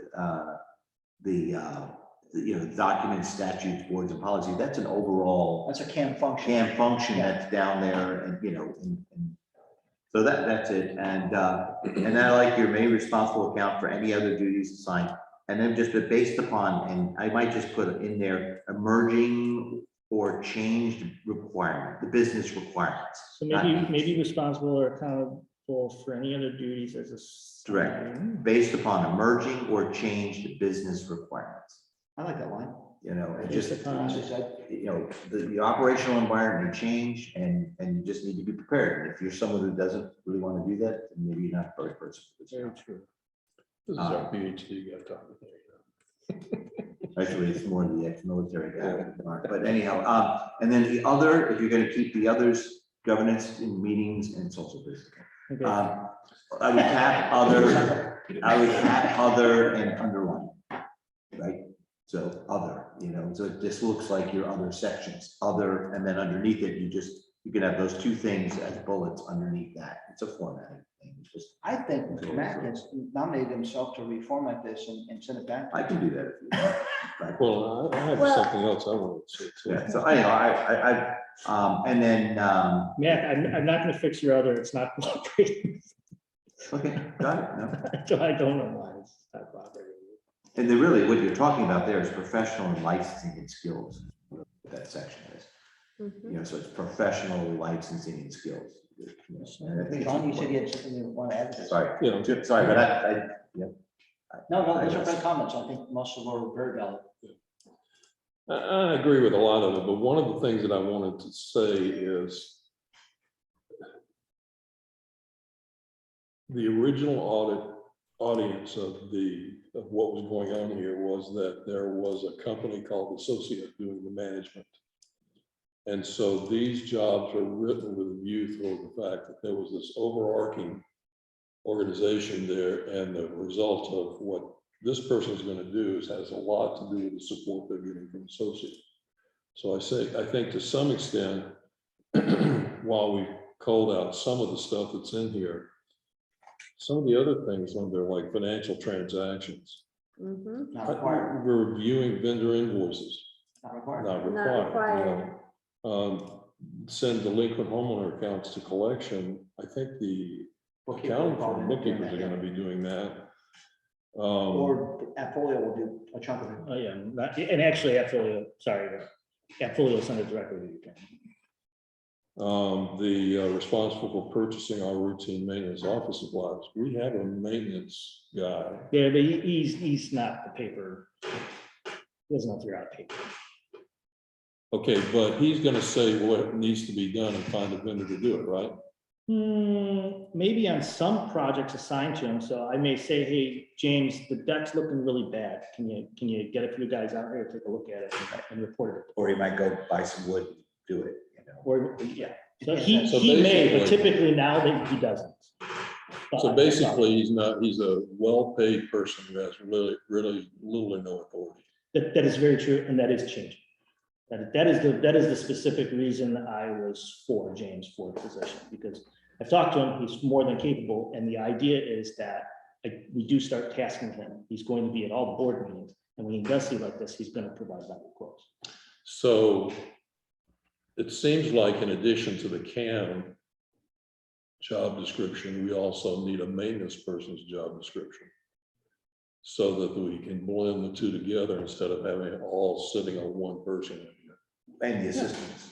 And Same the thing, that's assistant. the point I And was the making. assistant. The assistant should be doing something. Well, she's gonna be really the face of the management company and the management side of it. And by the way, the only thing I really like is, don't view Jennifer as an assistant. She's in a job role.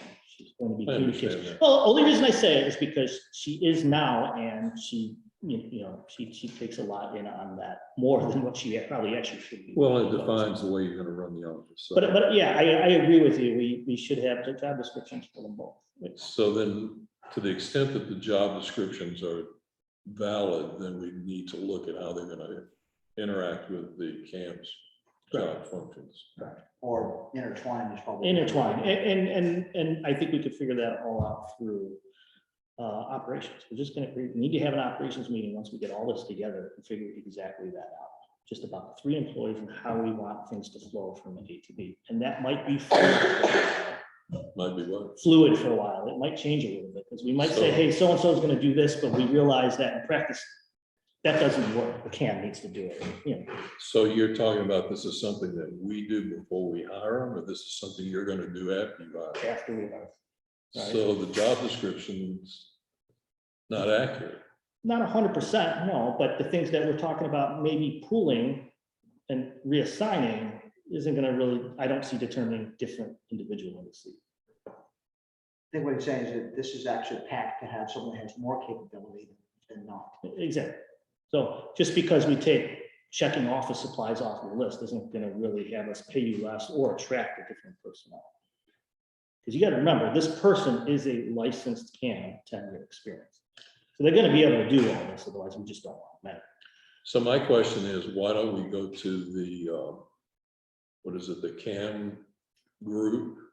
And see Yeah, if they there's have a any website. proposed, So that's actually the proposal here. I wanted to first say, hey, does this look good? Because my intentions are to kind of get this posted immediately.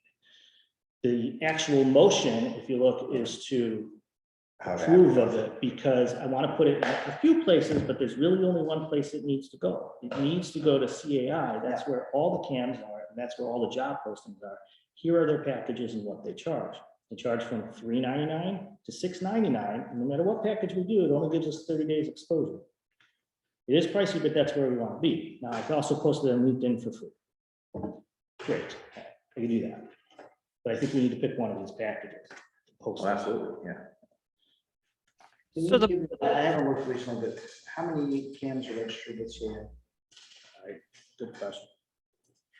I don't know. I mean, if the pool is large, then spend the money, absolutely. Here's my thought on it when I was looking, and here's the other thing. So I was looking at all this. We could go to ZipRecruiter, we go to Indeed. Everyone was like $400 for this. So it's not like we're saving oodles of money going elsewhere. My thought process was this: if I'm a CAM 10 years and I have a license, I'm going to CAI because that's where it is. well, I object to just sort of throwing something out there and finding out who we get and then redefining the job once they get here. That's the, Right, because that's, you gotta be careful too, right? Because then they feel like they've been sort of, But that's not even really an objection. That's right here. Let's define it now, because we need to get this out this week. We need to be interviewed. So let's do that. But I do agree with John, and it's, we're listing things that we already know out of the gate, are not gonna be the responsibility, there's no reason to tell them. You might recruit somebody that's, got better customer service skills, that can handle the job, that doesn't, is sheared off because they don't want to handle the finances. Right. Sean, if I may, Lauren, I'm sorry, I just saw this. Do you still have a question? Yes, I'm not sure if this is the right time to bring this up, but since this meeting is occurring right after this happened, I thought I might. I just wanted to know, is there going to be any kind of explanation on the past due accounts? I was one of those people and I didn't get notified, and I mean, I'm all up to date now, but I just wondered what the issue was and if that's going to be corrected in the future. Lauren, Because I know a lot of people were affected by that, and it was on Town Square as well. Some people asking about not being notified, and I know we've switched to quarterly and everything, but there wasn't any other communication sent before that April payment, I suppose, was due, and mine sat past due for quite a while and I didn't know about it. So I didn't know if that would be corrected in the future, or what caused the issue exactly. Sure, so we posted the cause and the results both on Town Square and Facebook. The cause is quite simply put, Associate didn't mail it. They said they did 100 times over and over, and at the end of the day, they didn't mail it, so that's why you didn't get it.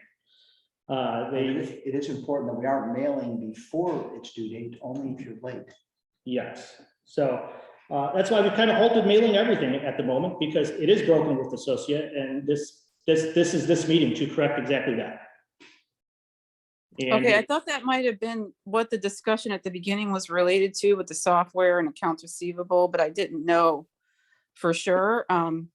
piece, it is definitely a piece of that puzzle, but the real problem that you were facing was the fact that you never got the letter that you were supposed to get, that we were told you received. Right. So the accounts have been unfrozen, and you could pay the balance with just a $25 late fee on Town Square now if you haven't. In addition to anyone that did pay the attorney directly, I am working on it with Heather on how we are going to address that and get the money refunded. What part of the money would be refunded? Would the late fee be funded? And late fees would not be refunded. That's $25. What I'm talking about is the refunding of, there are certain residents that paid the attorney directly, rightfully so, Right. given their face, which came with a $500 fee on top of it. So we're talking about getting, because that should have never, that was maybe preventable by a long shot.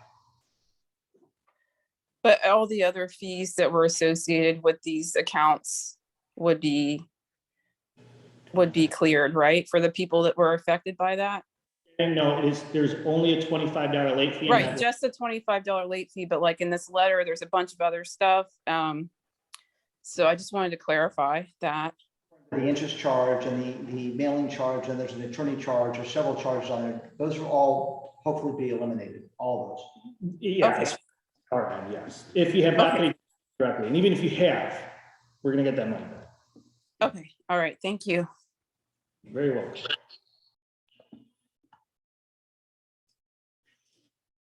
Okay,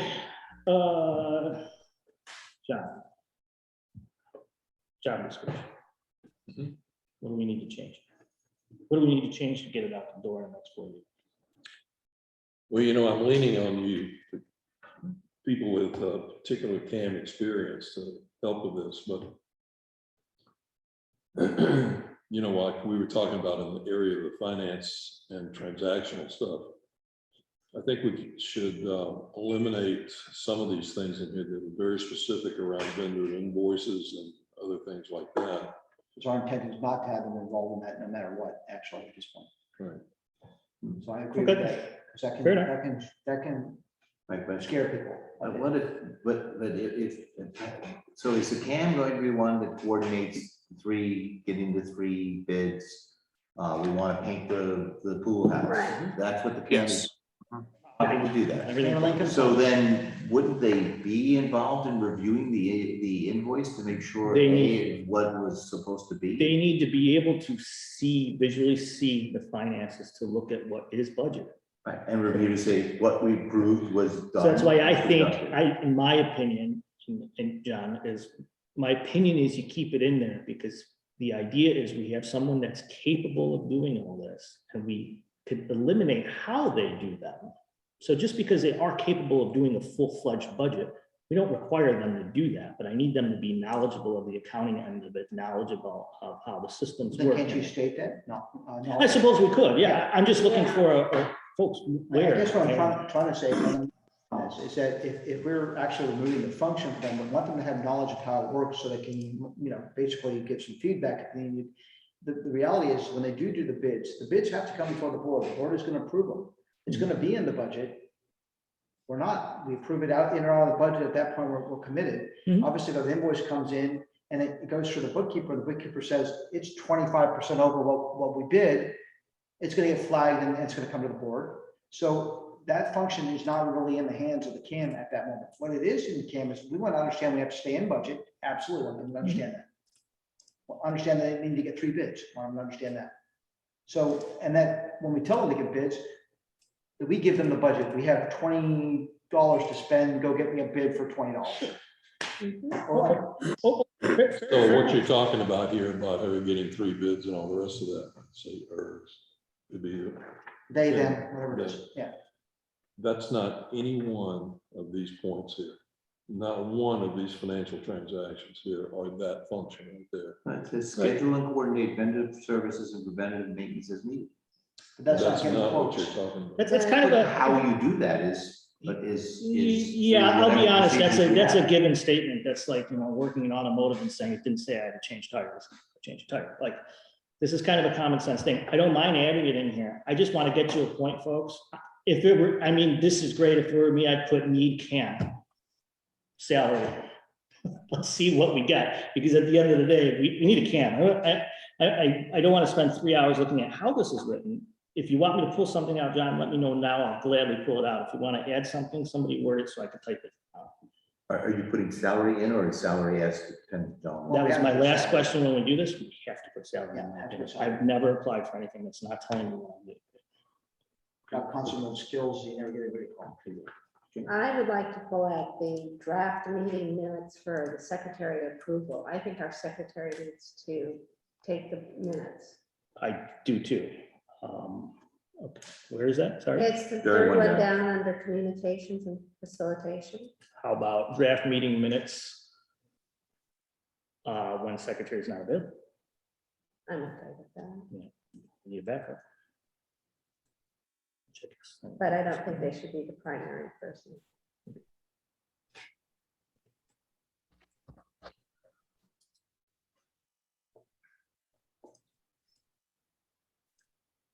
Did we already make there was a correction on just in the government meetings? I know you guys seem like you went over it where there was some typo there.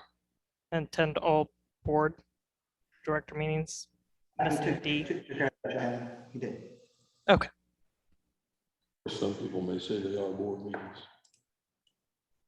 They're boring. Yes. Spelling that. Yeah, I just found that, that's right.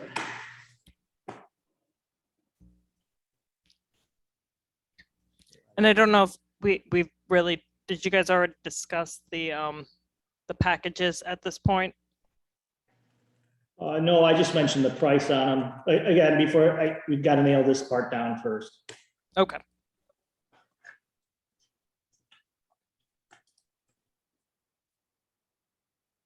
So we're creating what's in my budget. Costs are good. Well, And I know I. Do we wanna- Go ahead. I'm just saying. We'll have- Sorry, Joanna, go ahead. No, Yeah, do so we want to? Mark, you can go ahead. All right, I'll go first. Do we want to include things like a bachelor's degree, recommended qualifications, bachelor's degree in business management, invoicing and financial reporting skills, property management experience with office supply, including Microsoft suite of products, things like that. That's good. We could. I mean, I was going to ask it, but yeah, it's not. Professional skills that are required, yeah. You're gonna require a bachelor's degree because many CAMs do not have bachelor's degrees. I don't think I would require a bachelor, but I would require office and, What about desired? Because to become a CAM is a 16-hour online course in Florida. Understand, and that's why we're really looking for someone with 10+ years of experience. Yeah, gotcha. It's not much of a requirement, you're correct. It's the experience that's the The requirement. experience is really. Right.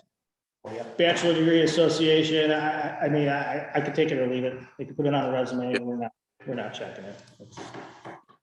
We're hiring the individual and checking the background of work.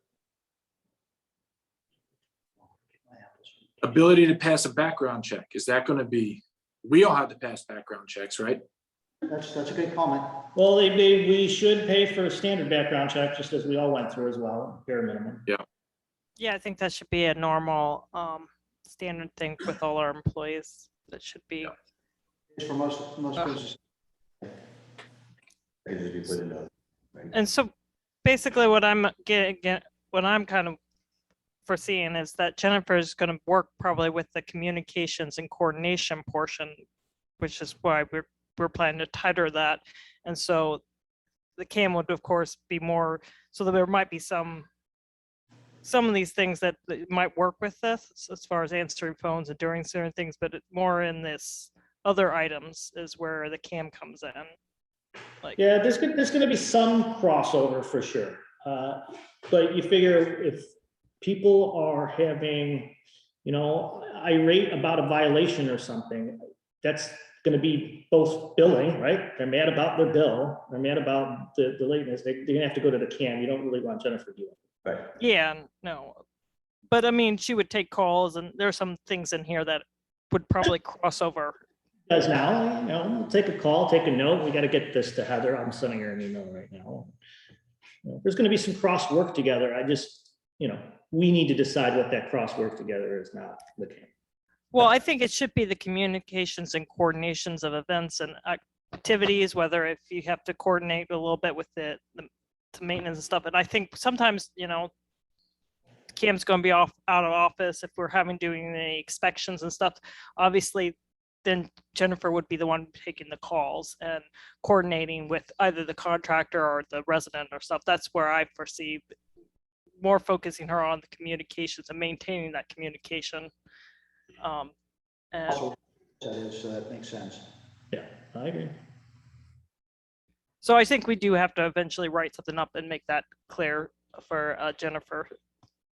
And we will, that's gonna be in an operation meeting when we start determining who does what.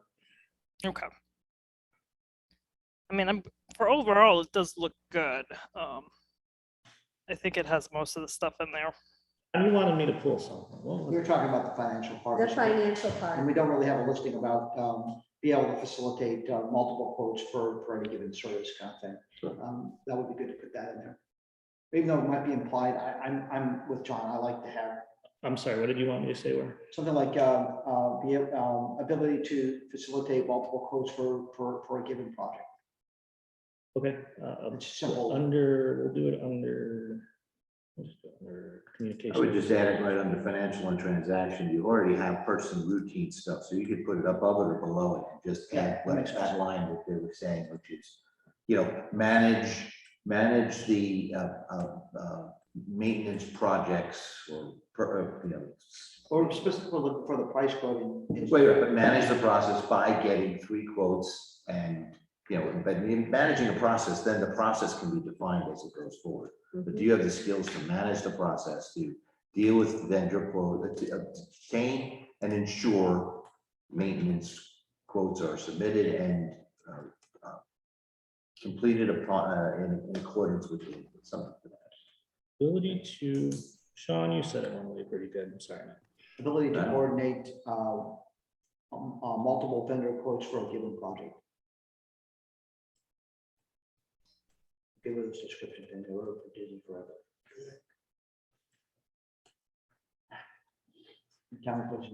Quotes for any available project. Yeah, community maintenance projects. It's not, we're building something new. Well, we close the pool.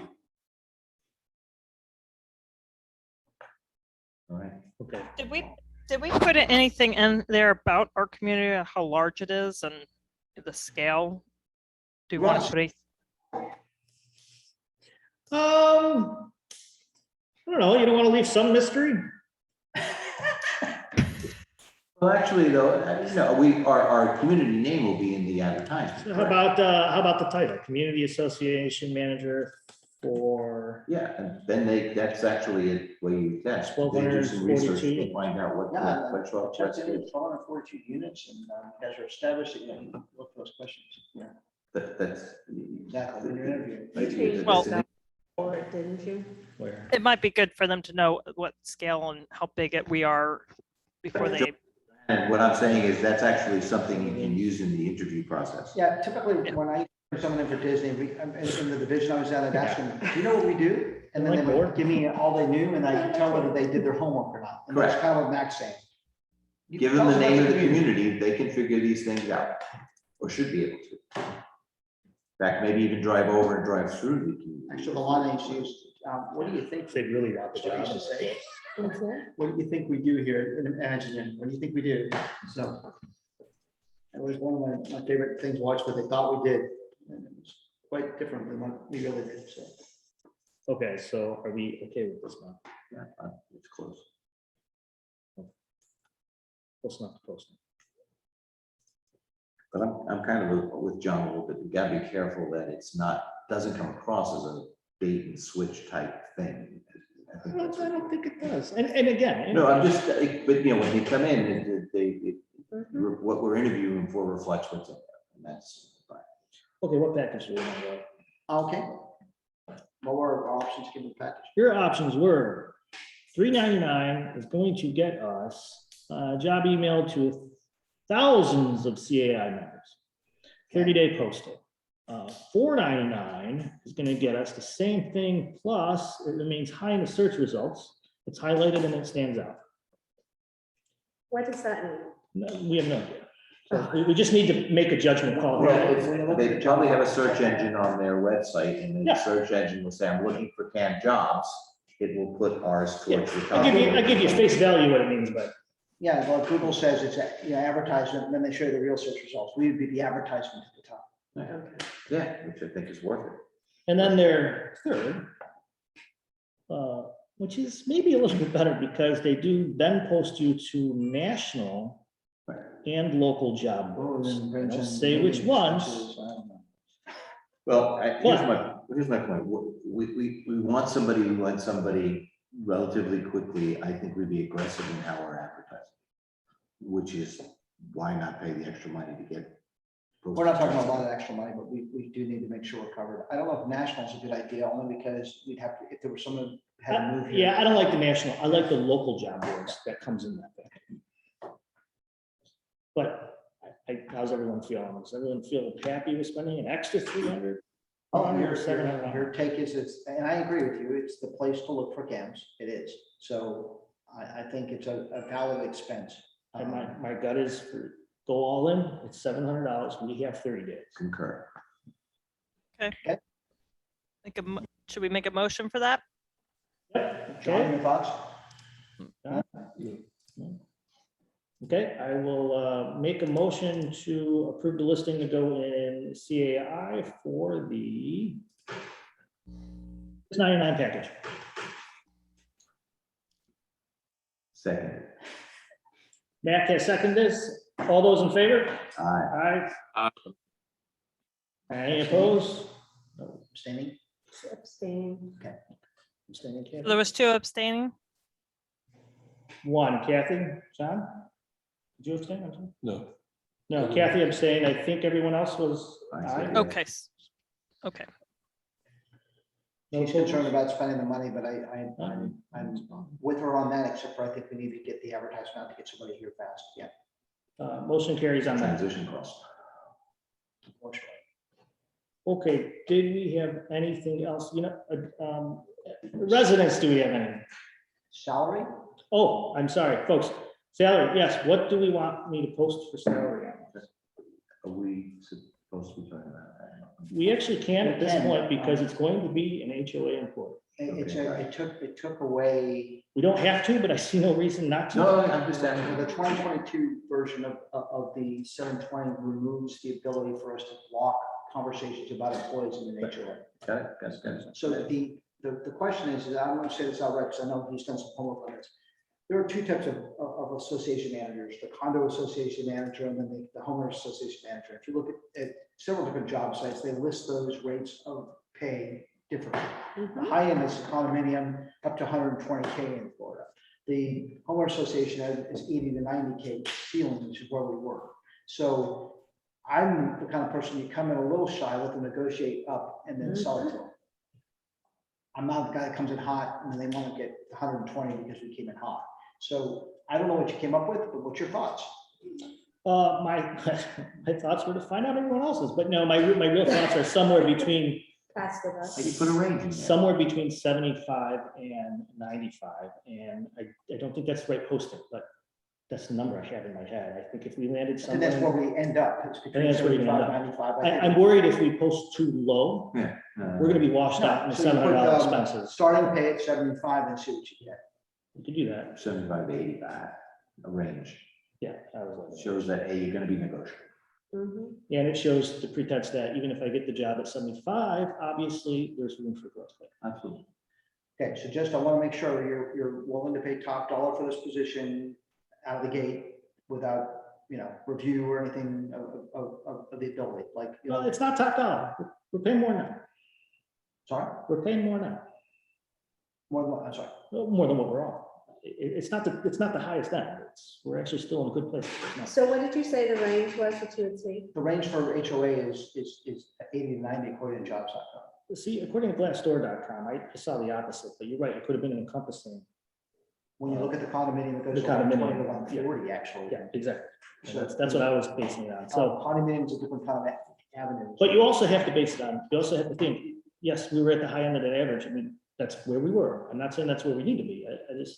Okay, I don't know. It concerns me about the I'm just candidates. throwing out there so you guys know what the basis is. I'm not arguing either way. Really, what I was trying to come across is that's where the numbers should fall. I would like to stay within those numbers if we could, not blow it out of the water and pay more than they're paying for less work in the past. Really, if we came in 75 to 85, you could also sell the job saying, we'll start you at, and after 90 days, we'll review and, give you Sure. a bump up to make sure that we've got the right fit. I've always felt that you've got to qualify the person to get the top dollar. You either have to have a track record I can follow, or you got to prove that you're amazing. I mean, you could say 70 to 90.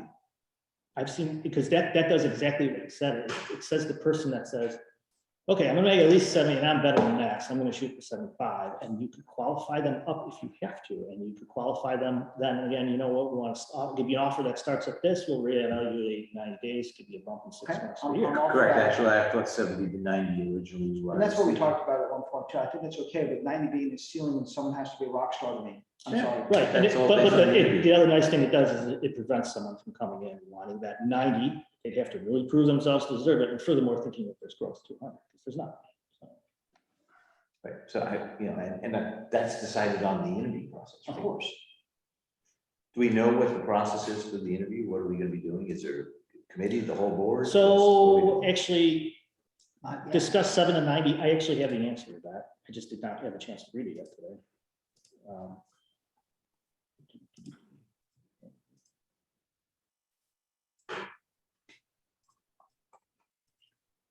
I think the board should be allowed to interview if they want. But, if you feel like you want to do something, each one should have a shot at. So ultimately, the ones making the decision, they're gonna be hired. So I know that John has some very intuitive questions, and so you, because of your military background, she's got some contractual, but all of you add so much to the conversation. This is the recommendation on interview process. We could either do it 2-tiered, let me see, 7. No, we could either do it. Rake here. Does anyone not want to interview this person? Let me say that right now. Hold on one moment. Oh, Yeah, you said- Does anyone not want to be a part of the interviews? The negative question, or does everybody want to be part of it? No, because the reality is we need to do this in tiers of 3. We can't have a quorum. So I could say it's a 2-piece interview process. You can meet with half the board this day, half the board this day, but being that we're 7, I have to say 3. Hold on, let's talk about qualifying round first. Yeah. There's a qualifying round. There's Of course. 1 or 2 people talk to the person and say, yep, they go to the next level. Then you do the 3-tier. If you're going to do 3-tier, if that's what you want to do. Because basically, you go through them with a rake. If we get 25 applications, there's going to be 3 that are probably deemed worthy if we're lucky. But I don't mind qualifying. I just, the rest of that process is, I emailed George emailed me. I played on the safe, don't do it as a quorum. Back when we were hiring Heather, it was everyone was here doing interviews, but that's really not the right way to do this, so. sorry, I think Sorry. you're right. I'll qualify, and then we'll do it in 2-tiered, 3 and 3, Why? because we can't have a quorum. Okay. I don't understand why the 2-tier, why couldn't it be interview? I mean, I've done a committee interview a number of times. We can't all be together. So I'm never gonna be able to book all these. If we have 4 different people, well, I guess we could. So what you're saying is just hold a board meeting. No, you hold a special board meeting, which is different than a regular board. I meeting. understand. You don't have to follow the And standard. prior to that, the I board, when the interview, when the resumes come through, they can be sent out to. Of everyone. And then, you know, because you may pick 3 and we may think there's a different 3, and then you might have a special board meeting to say, who do we want to interview? Right. And then, okay, let's get this interview going, because now we, as a board, we've agreed these are the top 3 or 4 people. Here's the only, I agree, let's do a special board meeting, but that sounded too long. I want to pass out the resumes, see who we want to meet, and then make the call. Yeah, the normal Schedule a meeting. process is. Because if I have a meeting, they have a Go meeting. through the resumes with a rake. That's basically what we're talking about. We're raking through them. You pick up the, whatever, 5 that you're gonna bring in, you hold your meeting, you call them in one back to back, and you just interview. It's not a big process. I actually like the challenge of having a special meeting that's open to the members, because Right, some of they them can come and sit. may want to listen, and I think that's great if they want to listen to it. I think it's great. Perfect. I don't know about that, but I think, but I would like to, I think more than you should screen Yeah, the people. it's gonna go to the HOA, you're all gonna get it. Okay. There's no, That's not, not, yeah, and we could, because we may have different. I was just thinking backwards on not to have post special meetings, but it makes more sense to do that. Right, yeah, so we'll screen it, communicate Okay. via the That email, special that meeting may these have are to my be top more 3, day. top 5, something like that. Yeah, that's again, Sean made a good point. That's the only downside is that special meeting is going to be Probably. real 26 fast, hours. right? There's not gonna be like, oh, we'll meet you next Friday. No, we're gonna meet you fast within the next 48 hours of saying, yeah.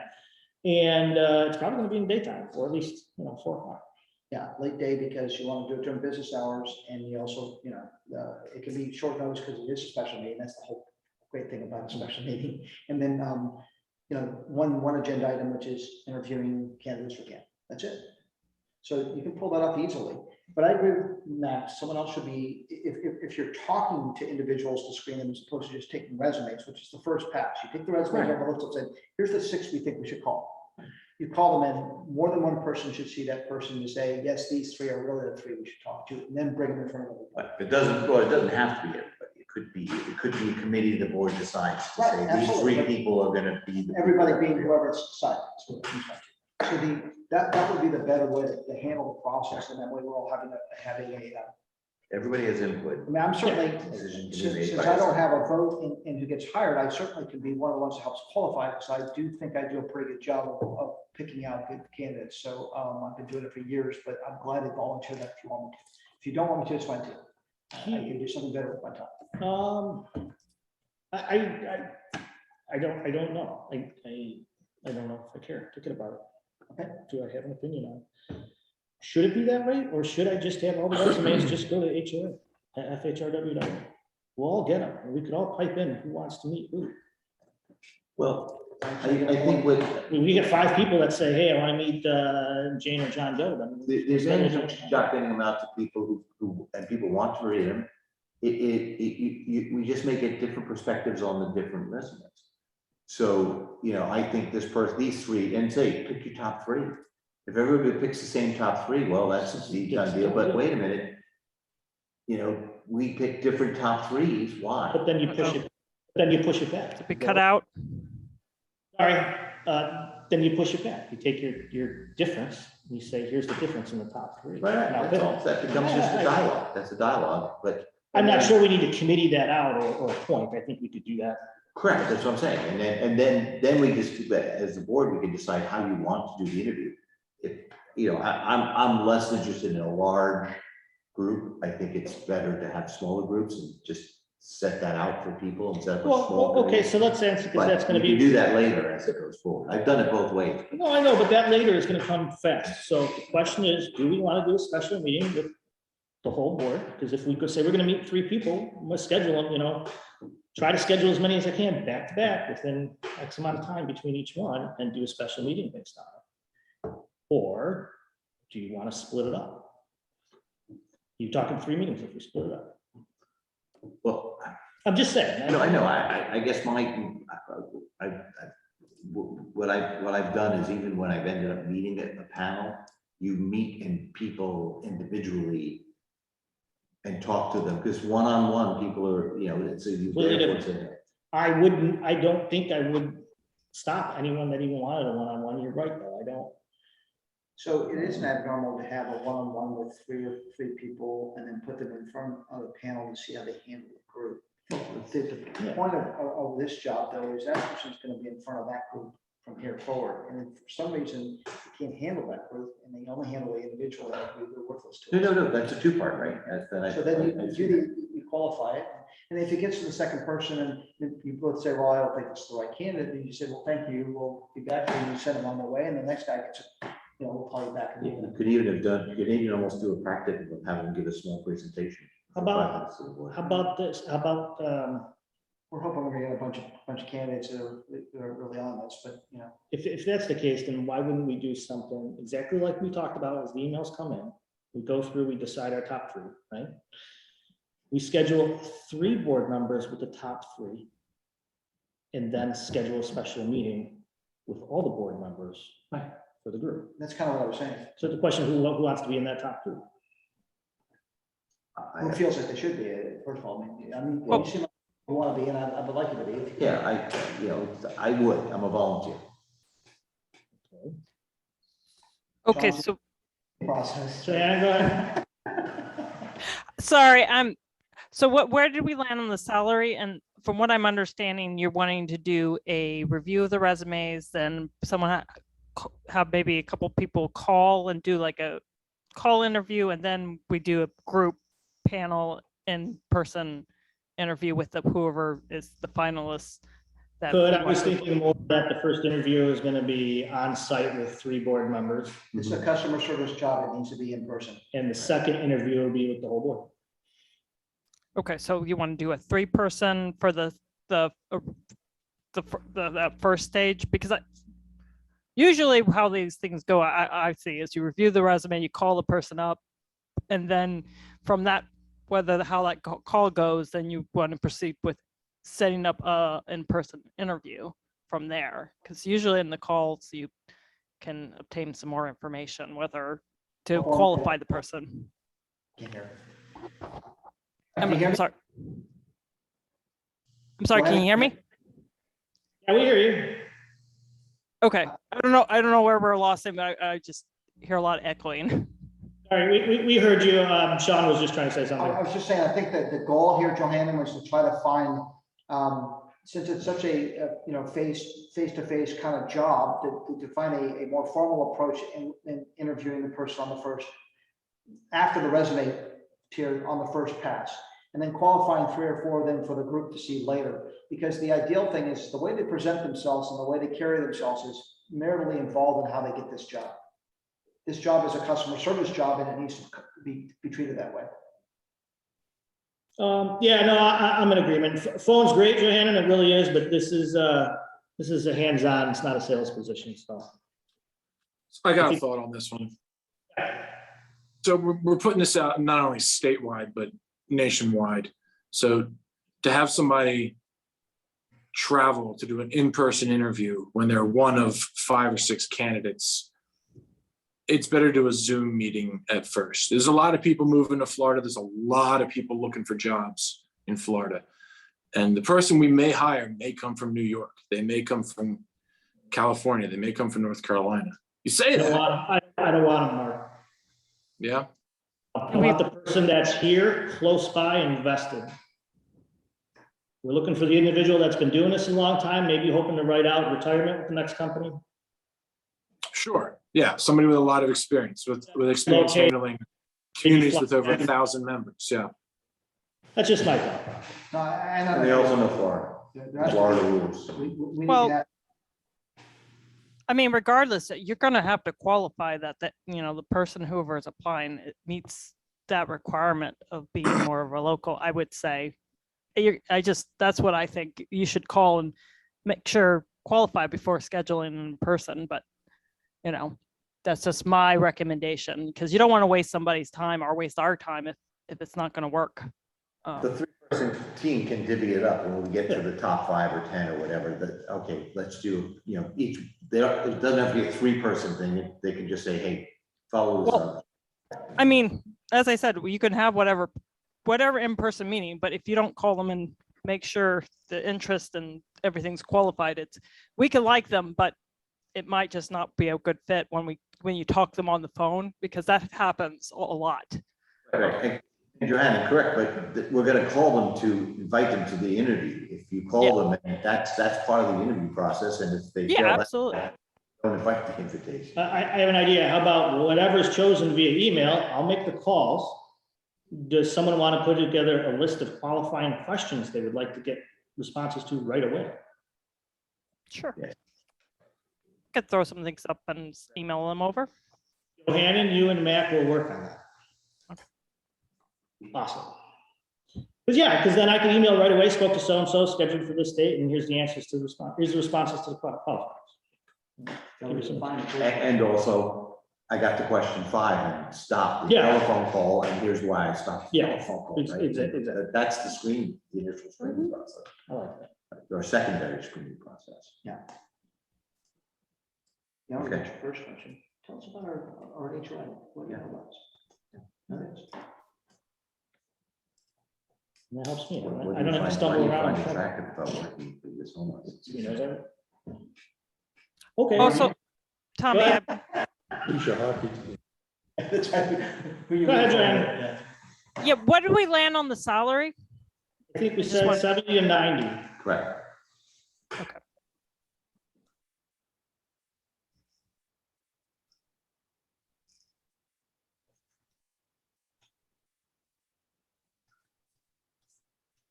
All right. Tommy, could you reiterate the steps for this interview process? Did we nail this down? I can reiterate them, yes. So we're gonna take in all the resumes via email. They're gonna get passed around. We'll say the ones we want to meet with and try to get that down to a top 3 between the 7 of us via email. 3 or 4, let's say. Once we get it down to that, I will make phone calls, get qualifying questions answered, and if qualifying questions look great, schedule the interview. The interview will be met with 3 board members, which we'll decide on via email. If that interview goes well, they will then pass on to a special meeting interview with the full board and any resident members of choice. Sounds good. It's a process. Yeah, that's good. So it's painful that I thought it was going to be. That works. Okay, folks, anything else? Anything we want to talk about? You know what, Mark and Joanne, while I have you real quick, I already got everyone else's on this. Emails went around, Kathy, I'm sorry, I responded poorly to you, and I apparently did not come across correct. Westlake has already voted and wants to amend the ARC to have large nugget pine wood bark mulch, small nugget pine wood bark mulch, and shredded Cypress. cypress. Specifically cypress. Specifically cypress. I've seen them all. They're all brown. They look great. My question isn't, should we amend this in the ARC for Westlake? We most definitely should. My question is, if it's good for Westlake, isn't it good for the rest of the neighborhood, and just amend it to the ARC? Yes. That was exactly my thought. Yes. Whatever, I think we should keep the rule consistent throughout the whole community. So if you're saying that these are all acceptable, very close appearance, I see no reason why we can't make the rule to everyone. I think it's better that way. I agree. So Mark, can you add that to your list? Yep. Thank you. Thank you, Tom. And I'm sorry. It's okay. Right? It's the mulch of life. Variety is the mulch I'm of like life. Ian, I never had like Ian. You should, yeah, put that on a pillow. You should sell mulch. You're fading. Hmm? You're fading? A bit. No, I'm not fading. So right for now, that's not a motion though. No, it's just, it's not a motion, it's a decision. It's just getting put in our ARC. The actual motion will come once we mail out that the ARC is changing and have that meeting set to actually vote the ARC. It'll be in. approved in the, So in the ARC, you basically wanted to say for the entire community that these are your 3 choices of mulch. Pick one. Yeah. Okay, got it. And they all have to be brown, They all have to be brown, No green mulch. some shade of brown. no blue, no rubber, no stuff. Got it. Done. All right. Anyone else? I know we still have some residents on.